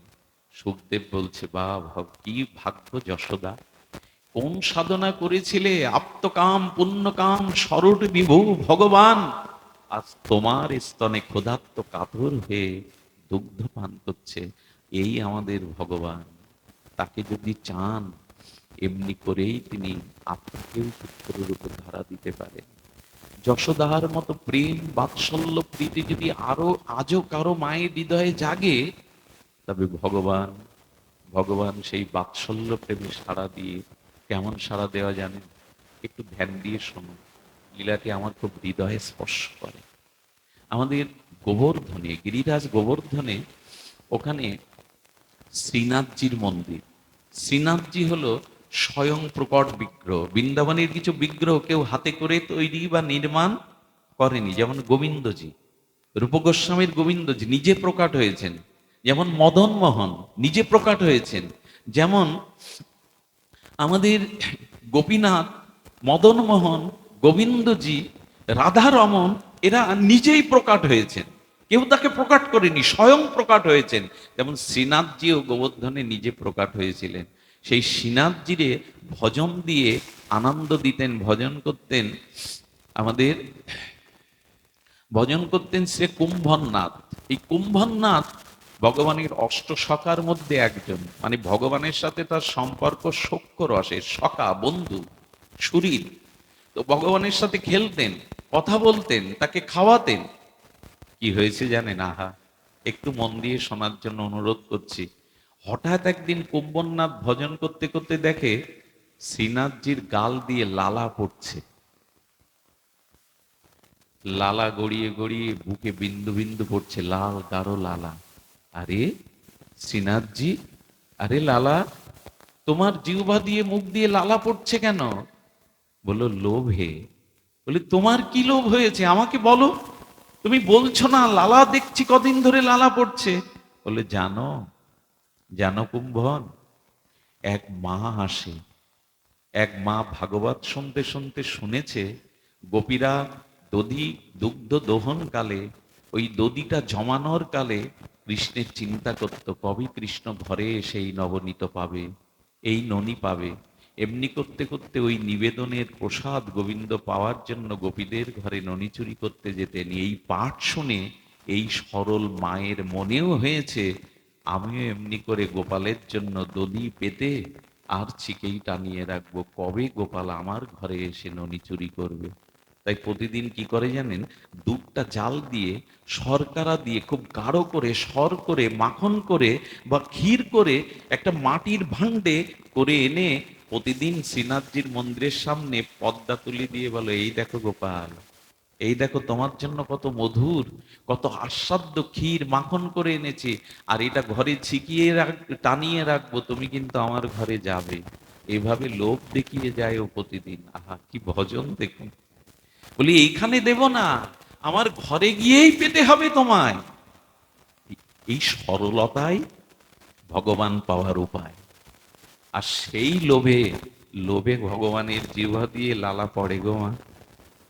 লক্ষ্মী দেবী যার চরণ সেবা করে তৃপ্ত হন না, অন্নপূর্ণা যাকে সেবার জন্য ব্যাকুল হয়ে থাকেন, প্রার্থনা করেন, তার কোনো জিনিসে লোভ হয় তো? বললো লোভটা মাখনের প্রতি না ভগবানের, লোভটা দ্রব্যের প্রতি না। ওই দ্রব্যের মধ্যে ভক্ত যে ভক্তি মিশিয়ে দিয়েছে, ওই ভক্তির প্রতি গোবিন্দের লোভ। ভগবানের কোনো বস্তুর প্রতি লোভ নয়। অনন্ত বিশ্ব ব্রহ্মাণ্ডের কুলমালিক, অনন্ত মাধুর্যময় ঐশ্বর্যময় ভগবানকে কি দিয়ে লোভ দেখাবেন? তবে লোভ তার একটা আছে, ভক্তের ভক্তিতে, ভক্তের প্রেমে, এতেই তার লোভ জাগে। তিনি কি করেছেন? ওই লোভে কুম্ভনাথজিকে বলছেন, কুম্ভন, আমাকে ওই মায়ের ঘরে আজ রাতে নিয়ে যেতে হবে, আমি ননি চুরি করতে যাব। আহা, কুম্ভনাথ বললেন, যা তোমার ইচ্ছা, তুমি চুরি করে খাওয়া তোমার। বলে দেখো, 5000 বছর আগে এই চুরিটা করার অভ্যাস ছিল, মধ্যে 5000 বছর এই চুরি তো করিনি, এখন আমার অভ্যাস কমে গেছে, তোমাকে আমার সাথে যেতে হবে। ভগবান লীলা করেন কার সাথে? ভক্তেরই সাথে। যাত্রার সাথে খেলা যায়? সহপাঠী না হলে, সমপর্যায়ে না হলে, খেলানো না হলে খেলা যায় যাত্রার সাথে? খেলা যায় না। সুধীজন, যাত্রার সাথে খেলা নেয় না। ভগবান তার প্রেমের খেলা, লীলা খেলাটি খেলেন তার শুদ্ধ ভক্তের সাথে। বলে, কুম্ভন, আজ তোমাকে আমার সাথে যেতে হবে চুরি করতে। চুরি করাটা অনেকদিন করিনি তো, একটা অভ্যাস। না থাকে থাক। বলছেন কুম্ভন আমার বলে, কখন যাব? তুমি তো মন্দির থেকে নেমে গেলে সবাই তোমায় দেখতে পাবে, বুঝতে পারবে। থাক না, ওই এমনি করেই থাক দাদা, এমনি করে থাক। ভাগবত কথার প্রদীপ জ্বলছে, অন্য প্রদীপের দরকার নেই। এটাই জ্ঞান প্রদীপ, ভাগবতই জ্ঞানের প্রদীপ, জ্বলুক। আর প্রদীপ কখনো কোনো পুরুষ মানুষ ফু দিয়ে যেন নিভাবেন না, খবরদার। এতে এত বড় অপরাধ হয় না, তাকে 100 জন্ম পরে হলেও ভিখারি হতে হবে, কাঙাল হতে হবে। প্রদীপ কখনো ফু দিয়ে কেউ নিভাবেন না। বিশেষ করে অনেকেই আছে ফু দিয়ে নেবান। সুধীবৃন্দ, যাই হোক, আমরা শ্রবণ করি। কুম্ভনাথকে বলছেন, তোমার বুদ্ধি নাই মাথায়? আরে যখন আমাকে শয়নে দেবে, সেবকরা সব বিশ্রামে যাবে, দর্শনার্থীরা সব ফিরে যাবে, সেই সময় তুমি পেছনের দরজা খুলে অপেক্ষা করবে, আমি তোমার কাঁধে উঠেই যাব। আহা, কি করেছেন? শয়নে দিয়েছেন, সেবকরা সব আচার্যরা ঘুমাতে গেছেন, এই সময় পেছনের দরজা খুলে কুম্ভনাথ দাঁড়িয়েছেন। কুম্ভনাথের বয়স তখন অনেক। আর গোপাল শ্রীনাথজি মন্দির থেকে বেরিয়ে বলছে, দেখো আমি হেঁটে যেতে পারবো না, তোমার কাঁধেই উঠবো। কে না চাই তাকে কাঁধে নিতে। কাঁধে উঠে গেছেন।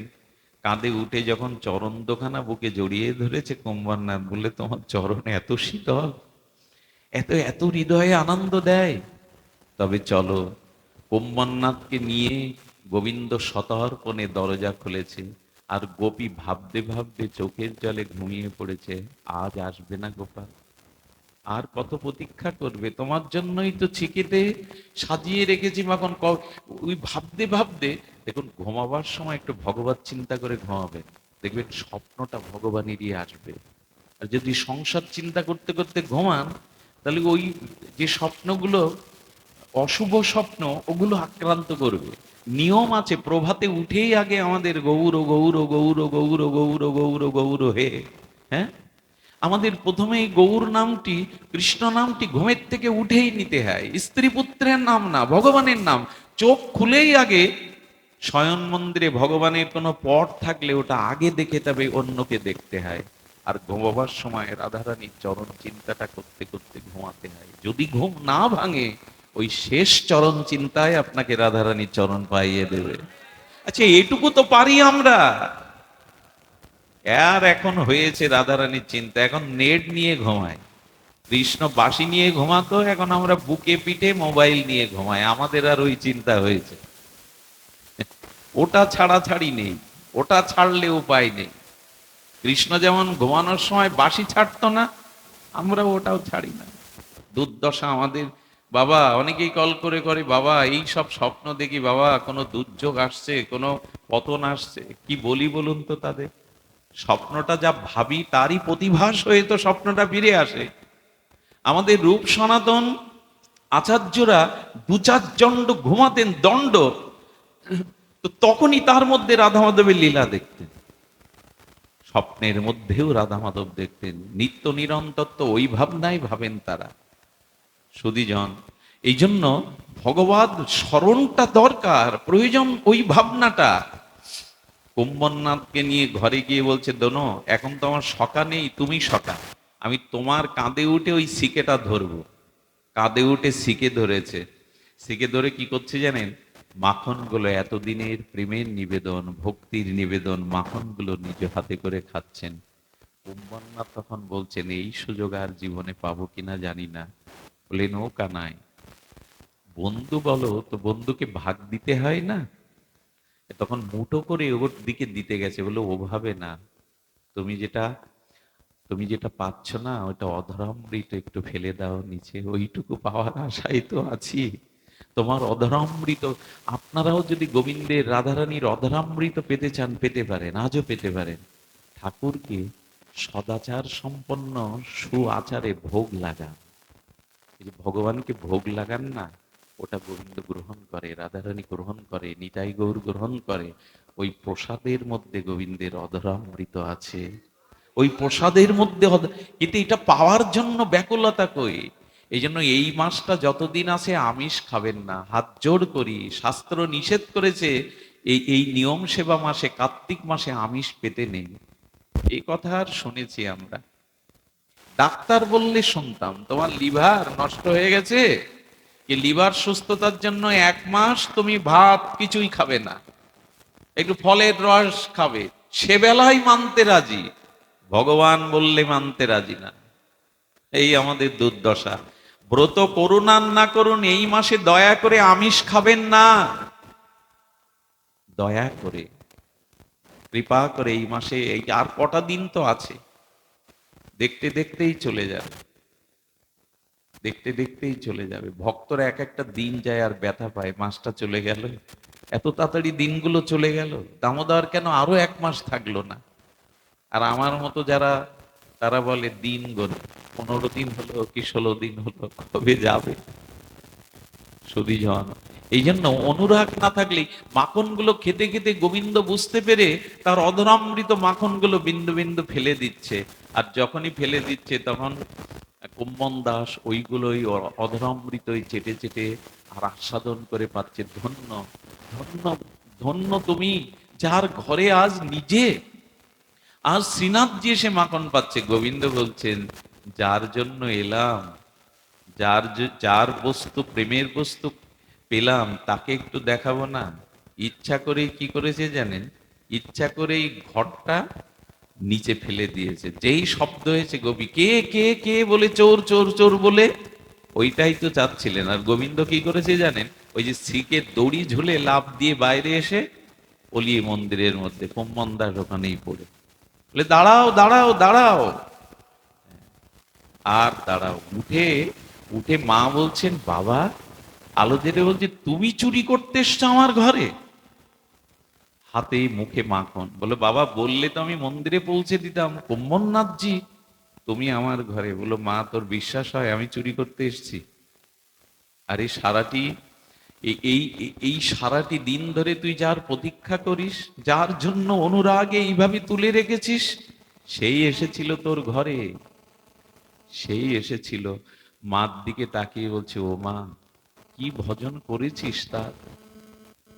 সঙ্গে সঙ্গে কুম্ভনাথ এই মায়ের চরণে পড়ে গেছে। মা তোর চরণ ধুলি দে, কি তোর অনুরাগ, কি তোর ব্যাকুলতা, আজ তোর মাখন চুরির জন্য স্বয়ং গোবিন্দ তোর ঘরে এসেছে। মা ধন্য তুই, ধন্য।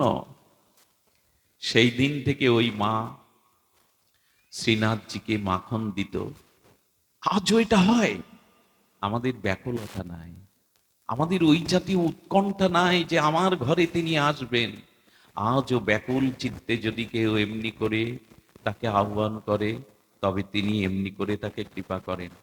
আজকের যে তিথি, এই তিথি সম্পর্কে না বললে একটু অপরাধ হবে। আজকের তিথি যদি জানেন, তাহলে প্রত্যেকেই এই তিথিকে বন্দনা প্রণাম করবার তিথি।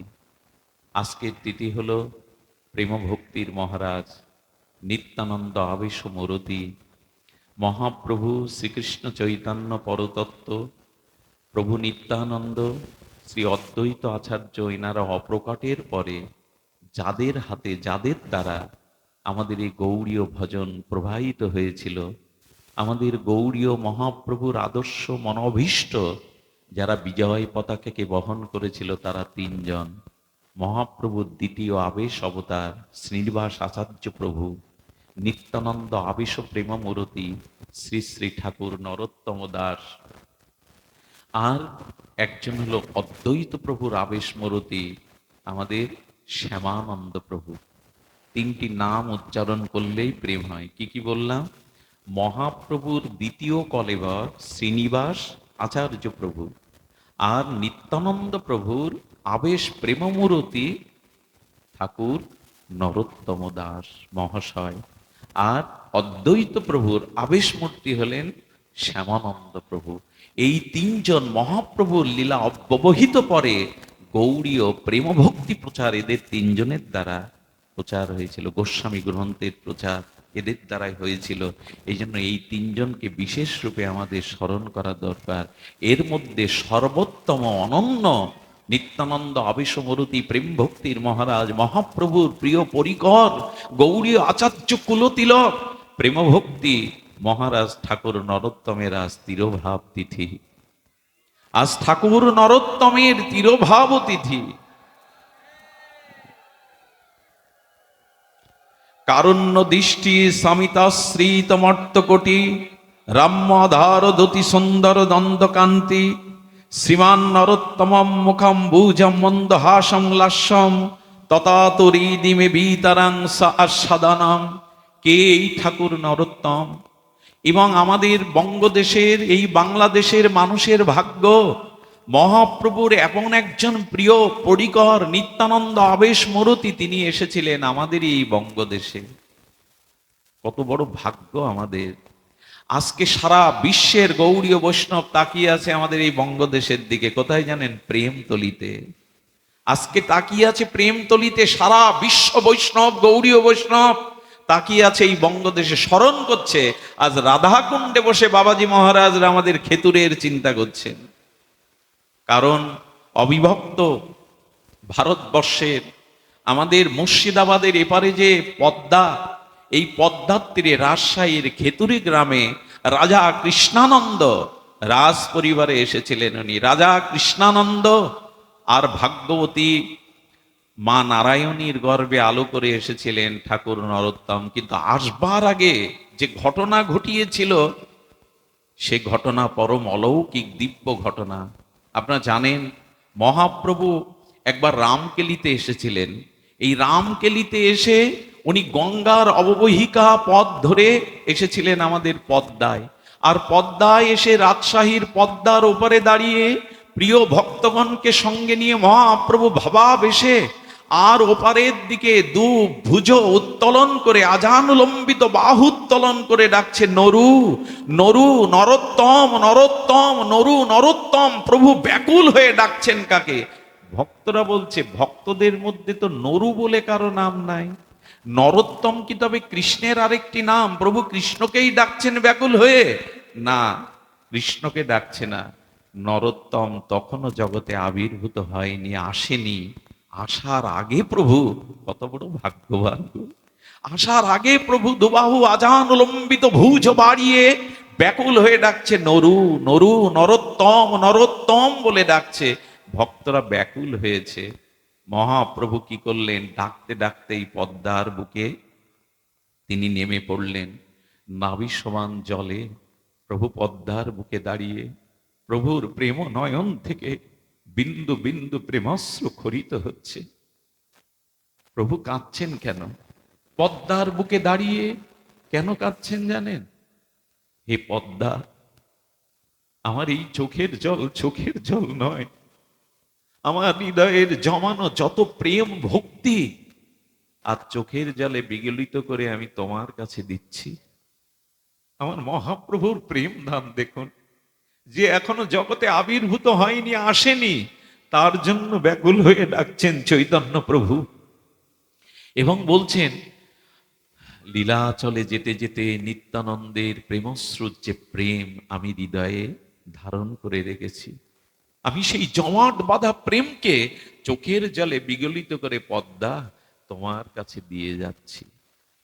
পদ্মা তখন প্রকট হয়ে বললেন, প্রভু, আমার এত বড় ভাগ্য নাই, এত বড় তপস্যা নাই, তুমি আমাকে চরণ রেখেছো, এতেই আমি প্রেম পেয়ে গেছি, এতেই আমার কল্যাণ হয়ে গেছে। আর প্রভু, তুমি যে চরণ ধুলি দিলে না পদ্মার বুকে, আজ থেকে যারা তোমার এই চরণ ধুলির বিশ্বাসে চরণামৃত মনে করে পদ্মায় অবগাহন করবে, তাদেরও গৌর প্রেম হবে। তোমার চরণ ধুলি তো মিশানো আছে, তাদেরও প্রেম। আজ লক্ষ লক্ষ মানুষ পদ্মায় স্নান করছে কেন জানেন? তাদের ওই বিশ্বাস, মহাপ্রভুর চরণ ধুলি এই পদ্মায় পড়েছিল। ভগবানের চরণ ধুলি আমাদের ধুলোর মতো না যে ওটা নষ্ট হয়ে গেছে। মাটির নিচে সোনা রাখলে নষ্ট হয় না, 1000 বছরেও মহাপ্রভুর চরণ ধুলি নষ্ট হয় না।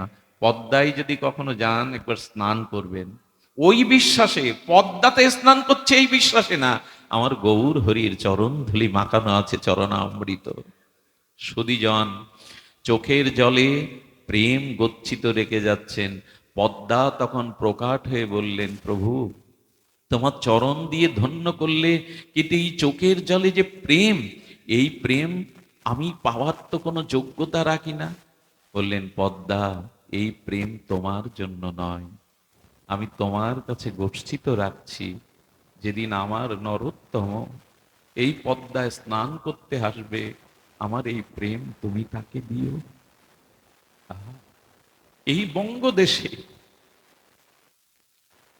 এই খেতুর গ্রামে রাজা কৃষ্ণানন্দের পুত্র মা নারায়ণীর গর্ভ কোল আলো করে এসেছিলেন ঠাকুর নরোত্তম দাস মহাশয়। সাক্ষাৎ নিত্যানন্দ প্রেম, মহাপ্রভুর বিগলিত প্রেম।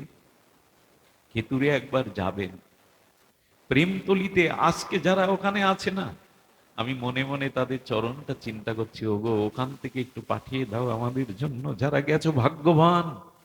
প্রেমতলিতে আজকে প্রেমের উচ্ছ্বাস বইছে, পদ্মায় আজ প্রেমের উচ্ছ্বাস বইছে। রাধাকুণ্ড থেকে বাবাজিরা পর্যন্ত মনে করেন আমাদের ভাগ্য হয়নি, যাদের হয়েছে তাদের নমস্কার, তাদের প্রণাম। প্রেমতলির জায়গাটা গেলে, তমালটা দেখলে আজও মনে হয় প্রভু এসেছিলেন এখানেই, এই ধুলাতে, এই মাটিতে, এই গৌর চরণের প্রেম ধুলিকণা মেশানো আছে। পদ্মা বললেন, প্রভু, তোমার নরোত্তমকে তো আমি চিনি না, তো আমাতে তো লক্ষ লক্ষ নরনারী স্নান করতে আসে, আমি কি করে বুঝবো যে তোমার নরোত্তম এসেছে যে এই প্রেম তাকে দেব?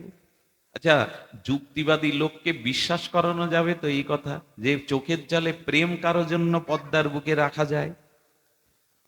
সবকিছু যুক্তি দিয়ে মাপতে যাবেন না, সবকিছু বিচার করতে যাবেন না। প্রেমের জগৎটাই অমন, ভগবানের প্রেমের ভজনের জগৎটাই, ওখানে যুক্তি খাটে না, ওখানে আছে শুধু নিবেদন, চোখের জল, ওখানে আছে শুধু বিশ্বাস। সবকিছু যুক্তি দিয়ে মাপা যায় না। সেই প্রেম পদ্মা হৃদয়ে রেখে দিলেন। এদিকে আবির্ভূত হলেন নিত্যানন্দ আবেশ প্রেমমূরতি শ্রী শ্রী ঠাকুর নরোত্তম দাস মহাশয়। এই প্রেম ভক্তির মহারাজ এলেন। আর যখন এলেন, চারিদিকে আলোকিত হয়ে গেল, চারিদিকে মঙ্গল শোভা, মঙ্গল ধ্বনি, মঙ্গল বাতাবরণ তৈরি হয়ে গেল। কিন্তু যারা দেখতে এলো তারা বলল, রাজা কৃষ্ণানন্দ ভাগ্যবান, রাজপুত্র, রাজপুত্র রূপে পুত্র সন্তান পেয়েছি, কিন্তু পুত্রটা যে কালো, গায়ের রং যে কালো, রাজপুত্র কালো হলে মানায়? একজন আবার প্রতিবেশীকে বলছে, সোনার আংটি বাঁকাও যা, সোজাও তাই। রাজপুত্র কালো আর ধলো কি, গৌরবর্ণ কি একই?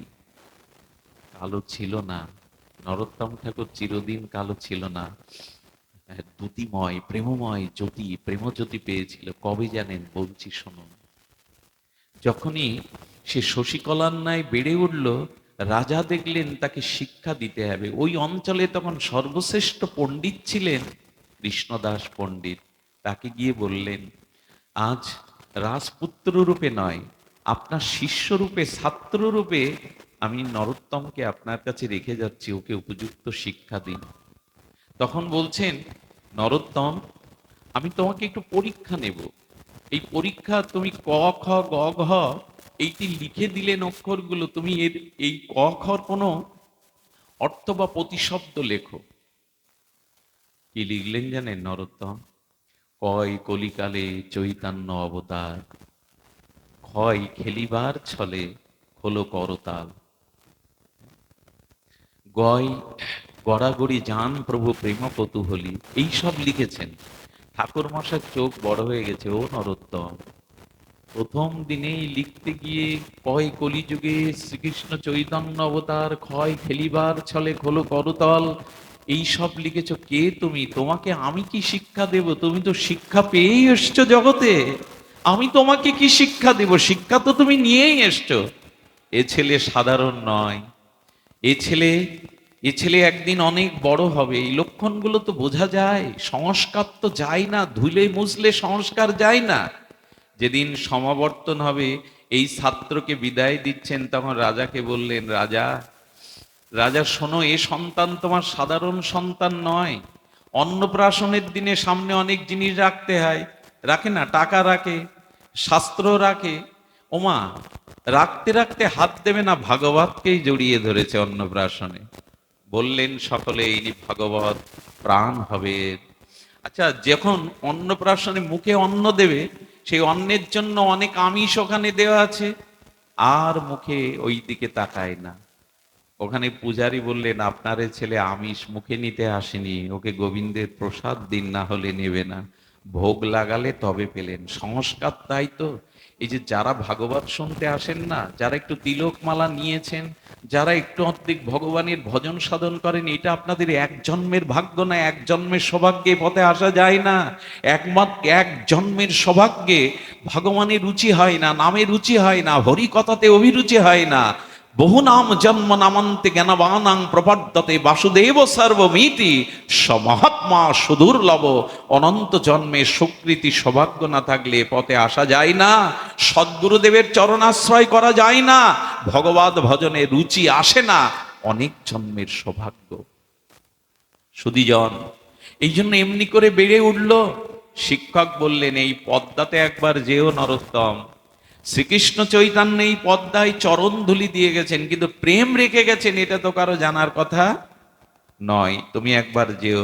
গৃহে এসে রাজাকে বলছেন, রাজা কৃষ্ণানন্দকে বলছেন যে, বাবা আমি পদ্মায় স্নানে যাব, এই ইচ্ছাটা পূর্ণ করতে হবে। তখন বলে, হ্যাঁ যাবে, আমি সেনাপতি সৈন্যদের দিয়ে পাঠাচ্ছি, তোমাকে পালকিতে করে নিয়ে যাবে। বলে, না বাবা, পালকিতে পদ্মায় যাব না। তো কি করে যাব? হেঁটে যাবে?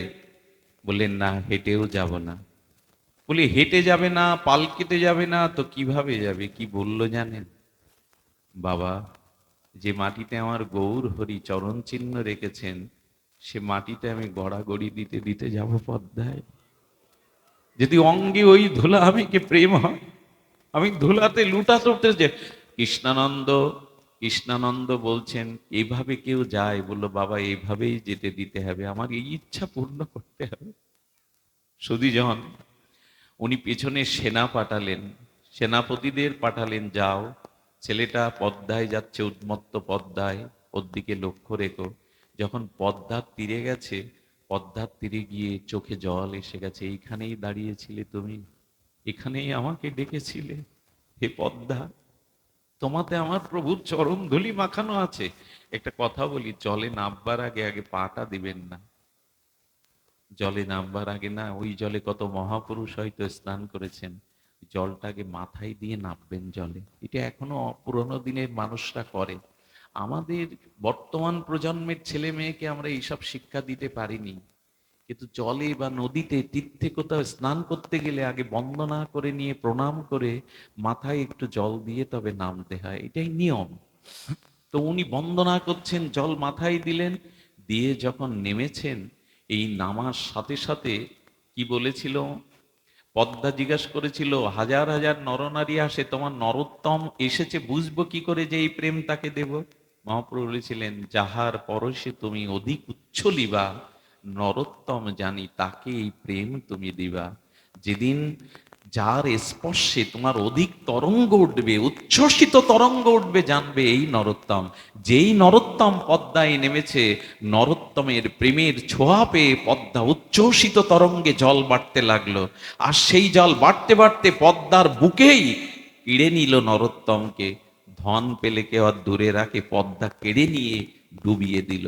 বাইরে তো সবাই চিন্তা করছে কোথায় গেল, রাত ছেলে ভেসে গেল, প্রমত্ত পদ্মার স্রোতে ভেসে গেল। সঙ্গে সঙ্গে নিচে গিয়ে দেখে ওখানে মা পদ্মা দেবী বসে আছেন। মা তুমি? বলে হ্যাঁ, এখানে তোমার চরণ জল শুধু নাই, এখানে তোমার জন্য গৌর সুন্দর প্রেম রেখে গেছে, সেটাই আমি লুকিয়ে রেখেছি তোমায় দেব বলে, নাও এই প্রেম নাও। সেই প্রেম পেয়ে নরোত্তম যখন উঠলেন, এই যে গায়ের রং কালো ছিল না, প্রেম পেয়ে কয়লাটা আগুনের মধ্যে দিলে, আগুনের মধ্যে রাখলে কি হয়, রং কালো থাকে না। সোনা গলালে যেমন উজ্জ্বল ও কান্তি হয়, ওই কাঁচা গলা সোনানোর মতো উজ্জ্বল রং হয়। কালো কোথায় গেল ও ব্যাখ্যা আমরা করতে পারবো না। তেমনি প্রেম পেয়ে নরোত্তম গৌর বরণ হয়ে গেল, দুবাহু বাড়িয়ে দিল, প্রেমে উন্মত্ত হয়ে হা গৌর হা গৌর চোখের জলে। প্রেম যারা পায় তাদের কিছু লক্ষণ আছে। ওই প্রেমে উন্মত্ত হয়ে ওপরে উঠল। যখন বাড়ি এলো গৌর গৌর গৌর বলতে বলতে, এসেই ব্রজে যাব এই চিন্তা। রাজার চোখে জল এলো, রাজপুত্র হয়েও বুঝি এই ছেলেকে আমি আর ঘরে রাখতে। একদিন রাতের অন্ধকারে সব ঐশ্বর্য ছেড়ে ব্রজের পথে খালি পায়ে গেল। 3 দিন মুখে কিছু দেয়নি, অজ্ঞান হয়ে পড়ে গেছে। গৌর বলতে বলতে মহাপ্রভু ব্রাহ্মণের রূপ ধরে এসে কোলে তুলে নিয়েছেন নরোত্তমকে। যখন জ্ঞান ফিরল, বলে কে আপনি? বলে আমি এই গ্রামের একজন ব্রাহ্মণ। তুমি পড়েছিলে বৃন্দাবনে যাবে না? বললেন আমি বৃন্দাবনে যাব, আপনি জানলেন কি করে? বললেন তোমার চোখ মুখ দেখে বুঝতে পারছি তুমি ব্রজের পথে চলেছো। তবে এই দুধটা পেয়ে নাও। না আমি পাবো না, ব্রজে না। বলে পেয়ে নাও, বৃন্দাবনে যারা যাবেন তারা এরকম ব্যাকুলতা নিয়ে যেতে হবে। সুধীজন দুধটা পাওয়ালেন, দুধ পেয়ে বললেন আমি রাজার ছেলে, অনেক দুধ পান করেছি, এমন মধুর আস্বাদন তো পাইনি কোনোদিন। আসলে মহাপ্রভু এই দুধটা তাকে, যে তার পথে ওঠে সহযোগিতা তিনিই করেন। যেতে যেতে স্বপ্নতে রূপ সনাতন দেখা দিলেন। ও নরোত্তম, যে তোমাকে দুধ খাইয়েছে উনি সাধারণ কেহ না, ও কে জানো? মহাপ্রভুই তোমাকে ব্রাহ্মণ বেশে দুধ খাইয়ে গেছে, যাও বৃন্দাবনে। এই বৃন্দাবনে গিয়ে জীব গোস্বামীর চরণে পড়লেন, আমাকে দীক্ষা দিন, আমাকে আশ্রয় দিন। জীব গোস্বামী বললেন, আমি জেনেছি রূপ সনাতন তোমায় কৃপা করেছে, আমি জেনেছি চৈতন্য প্রভু তোমাকে দুধ খাইয়েছে, আমি তোমার যোগ্য গুরু নই। যদি যোগ্য তোমার কোনো গুরু থাকে তবে রূপ সনাতনের সমকক্ষ যাও, সেই বিরক্তি প্রধান। আর তুমি চলে যাও, চলে যাও কার কাছে? ওনার গুরুদেবকে, লোকনাথ গোস্বামী। খবরদার লোকনাথ বাবা ভেবে বসবেন না। লোকনাথ বাবা হলো আমাদের বারুদির লোকনাথ মহাযোগী বাবা, আর ইনি হলেন লোকনাথ গোস্বামী। লোকনাথ গোস্বামী বিরক্তি প্রধান। ওই সেই ঝাড়ের মধ্যে থাকে, তার রাধা বিনোদকে নিয়ে কাউকে শিষ্য করবে না, কাউকে দীক্ষা দেবে না, ফিরিয়ে দিলেন। আমি কাউকে শিষ্য করব না, শিষ্য করলে তাকে উদ্ধার করতে হয়। উনি নিজেই রাধা বিনোদের সেবায় ঝাড়ির মধ্যে ঘর বাঁধিনি, কুঠিয়া বাঁধিনি, মাদু করে করে যা পায়, আর ওই ঝাড়ির মধ্যে রাধা বিনোদকে রেখে রাত দিন রাধারানীর চরণ চিন্তা করে। নরোত্তম রাজার ছেলে। আচ্ছা আমার কাছে যদি কোনো রাজপুত্র দীক্ষা নিতে আসতো, ফিরাতাম তাকে? রাজার ছেলে দীক্ষা নিতে আসছে। কিন্তু এদের স্বভাব দেখুন, এরা এরা ওইভাবে দীক্ষা দেয় না। সুধীবৃন্দ, নরোত্তম ঠাকুর যে কাজ করেছিলেন আপনাদের জানা। লক্ষ্য করুন, রাত 2টোর সময় উঠে লোকনাথ গোস্বামী বাহ্য, তখন তো বৃন্দাবনে কুঠির নির্মাণ হয়নি, একটি খালি জায়গায় যখন মলমূত্র ত্যাগ করতেন, ঠাকুর নরোত্তম ঝুড়ি নিয়ে আর কি করতেন জানেন, হাতে করে মলমূত্র কেটে ওই জায়গাটা লেপন করে দিতেন। এই করতে করতে লোকনাথ গোস্বামী বলেন, আমার অলক্ষ্যে এই সেবা, কে আমাকে অপরাধী করছে, কে ওরা কারোর সেবা নিতে চাইতেন না। একদিন অন্ধকারে লুকিয়ে দেখে রাজপুত্র নরোত্তম হাতে করে আমার মলমূত্র কাটছে, এত ত্যাগ, এত বৈরাগ্য। চোখে জল এসে গেল। নরোত্তম, নরোত্তম, পারবো তো আমরা এভাবে গুরু সেবা করতে? পারবো তো? হাতে করে মলমূত্র কাটেন, কবে গুরুদেব কৃপা করবে? তোমার কৃপা না হলে তো পাবো না। এসে বললেন, স্নান করে এসো যমুনা থেকে, আমি কৃপা করব। সেই দিন লোকনাথ তাকে কৃপা করলেন, মঞ্জুরি স্বরূপ দিলেন। আজ সেই আজকে সেই ঠাকুর মহাশয়ের তিরোভাব থেকে আমরা বারবার প্রণাম করি আর বলি, হে প্রেম, হে প্রেমময়, তুমি দিতে এসেছিলে আমাদের প্রেম, আমাদের প্রেম তার একটি পথ আমরা একটুখানি আস্বাদন করে আমরা আজকের পাঠ বিশ্রাম রাখি। তিনি কি বলেছিলেন? ঠাকুর নরোত্তম আমাদের কাছে এই নিবেদন করেছিলেন। কি নিবেদন? হরি হরি কবে হবে বৃন্দাবনবাসী। এই পথটি শুনুন, শুনেই আমরা পাঠ বিশ্রাম রাখছি। হরি হরি কবে হব বৃন্দাবন, ঠাকুর মশার অনুভব। নিরখিব নয়নে যুগল রূপ রাশি, আহা কবে হবে আমার বৃন্দাবনবাস, কবে আমি এই নয়নে সেই যুগল আনন্দময় প্রেমময় রাশি দেখব, আর ত্যাজিব শয়ন শোক বিচিত্র পালন। কি শব্দ, এক একটি মন্ত্র। কবে দেহ সুখ ছেড়ে দিয়ে, কবে তেজিব শয়ন, কবে চোখে ঘুম হবে না তোমাকে পাওয়ার জন্য, কবে তোমাকে দেখবার জন্য নয়নে ঘুম আসবে না, বিনিদ্র রজনী জাগবো, কবে পালঙ্ক না শুয়ে ভূমিতে ছটপট করব, হা গৌর বলে, হা রাধে বলে। এই জাতীয় ভাব কবে আসবে আমার? কবে ব্রজের ধুলায় ধূসার হবে অঙ্গ, কবে পালঙ্ক ছাড়বো, কবে ব্রজের ধুলায় আমার অঙ্গ ধূসরিত হবে, কবে ব্রজের ধুলায় আমার অঙ্গ ধুলুষিত হবে। ষড়রস ভোজন দূরে পরিহরি। এই দেখুন, এগুলি প্রেম পাওয়ার মন্ত্র। ষড়রস, এই টক ঝাল নোনতা মিষ্টি ষড়বিধ রসের ভোজন কবে দূরে পরিহরি, কবে ব্রজে মাগিয়া খাইব মাধু করি, কবে এই রস ত্যাগ করে মাধু করি ভিক্ষা করে ব্রজবাসীদের দুয়ারে মাধু করি পাবো। কি ভাষা এগুলি! পরিক্রমা করিয়া ফিরিব বনে বনে, কোথায় রাধা কোথায় নিত্যলীলা, এই ব্যাকুলতায় কি করব? পরিক্রমা করিব ফিরি বনে বনে। কবে বৃন্দাবনের দ্বাদশ কানন, কবে যমুনা পুলিনে ব্যাকুল হয়ে কোথায় তোমাদের নিত্য লীলা, এভাবে ঘুরে বেড়ো। বিশ্রাম করিব গিয়া যমুনা পুলিনে, কবে যমুনার শীতল জলধারার ছায়ে কবে বিশ্রাম নেব হা রাধে বলে। আর কি বলছেন? বলছেন, তাপ দূর করিব শীতল বংশী বটে, কবে কুঞ্জে বসিব বৈষ্ণব নিকটে। এই দেখুন, কবে বংশী বটে শীতল ছায়ায় বসবো, আর কবে এদের মতো বৈষ্ণবের নিকটে গিয়ে বসবো, এদের মতো বৈষ্ণবের সঙ্গ আমি কবে পাবো। আর নরোত্তম দাস কহে করি পরিহার, হেন দশা কবে আর হইবে আমার। নরোত্তম দাস এই প্রার্থনা করছে, হেন দশা কবে আর হইবে আমার। আমাদের যেন ঠাকুর মশায়ের কৃপার এই দশা হয়, এই দশায় আমরাও যেন বলতে পারি, হে গৌরাঙ্গ তুমি মোরে দয়া না ছাড়িও। যেন গৌরাঙ্গ প্রভুর, নিতাই প্রভুর, ঠাকুর নরোত্তমের দয়া হতে আমরা বাদ না পড়ি। এইটুকু প্রার্থনা করে আজকের মতো হরিকথার এখানেই বিশ্রাম। শ্রী গুরু প্রেম।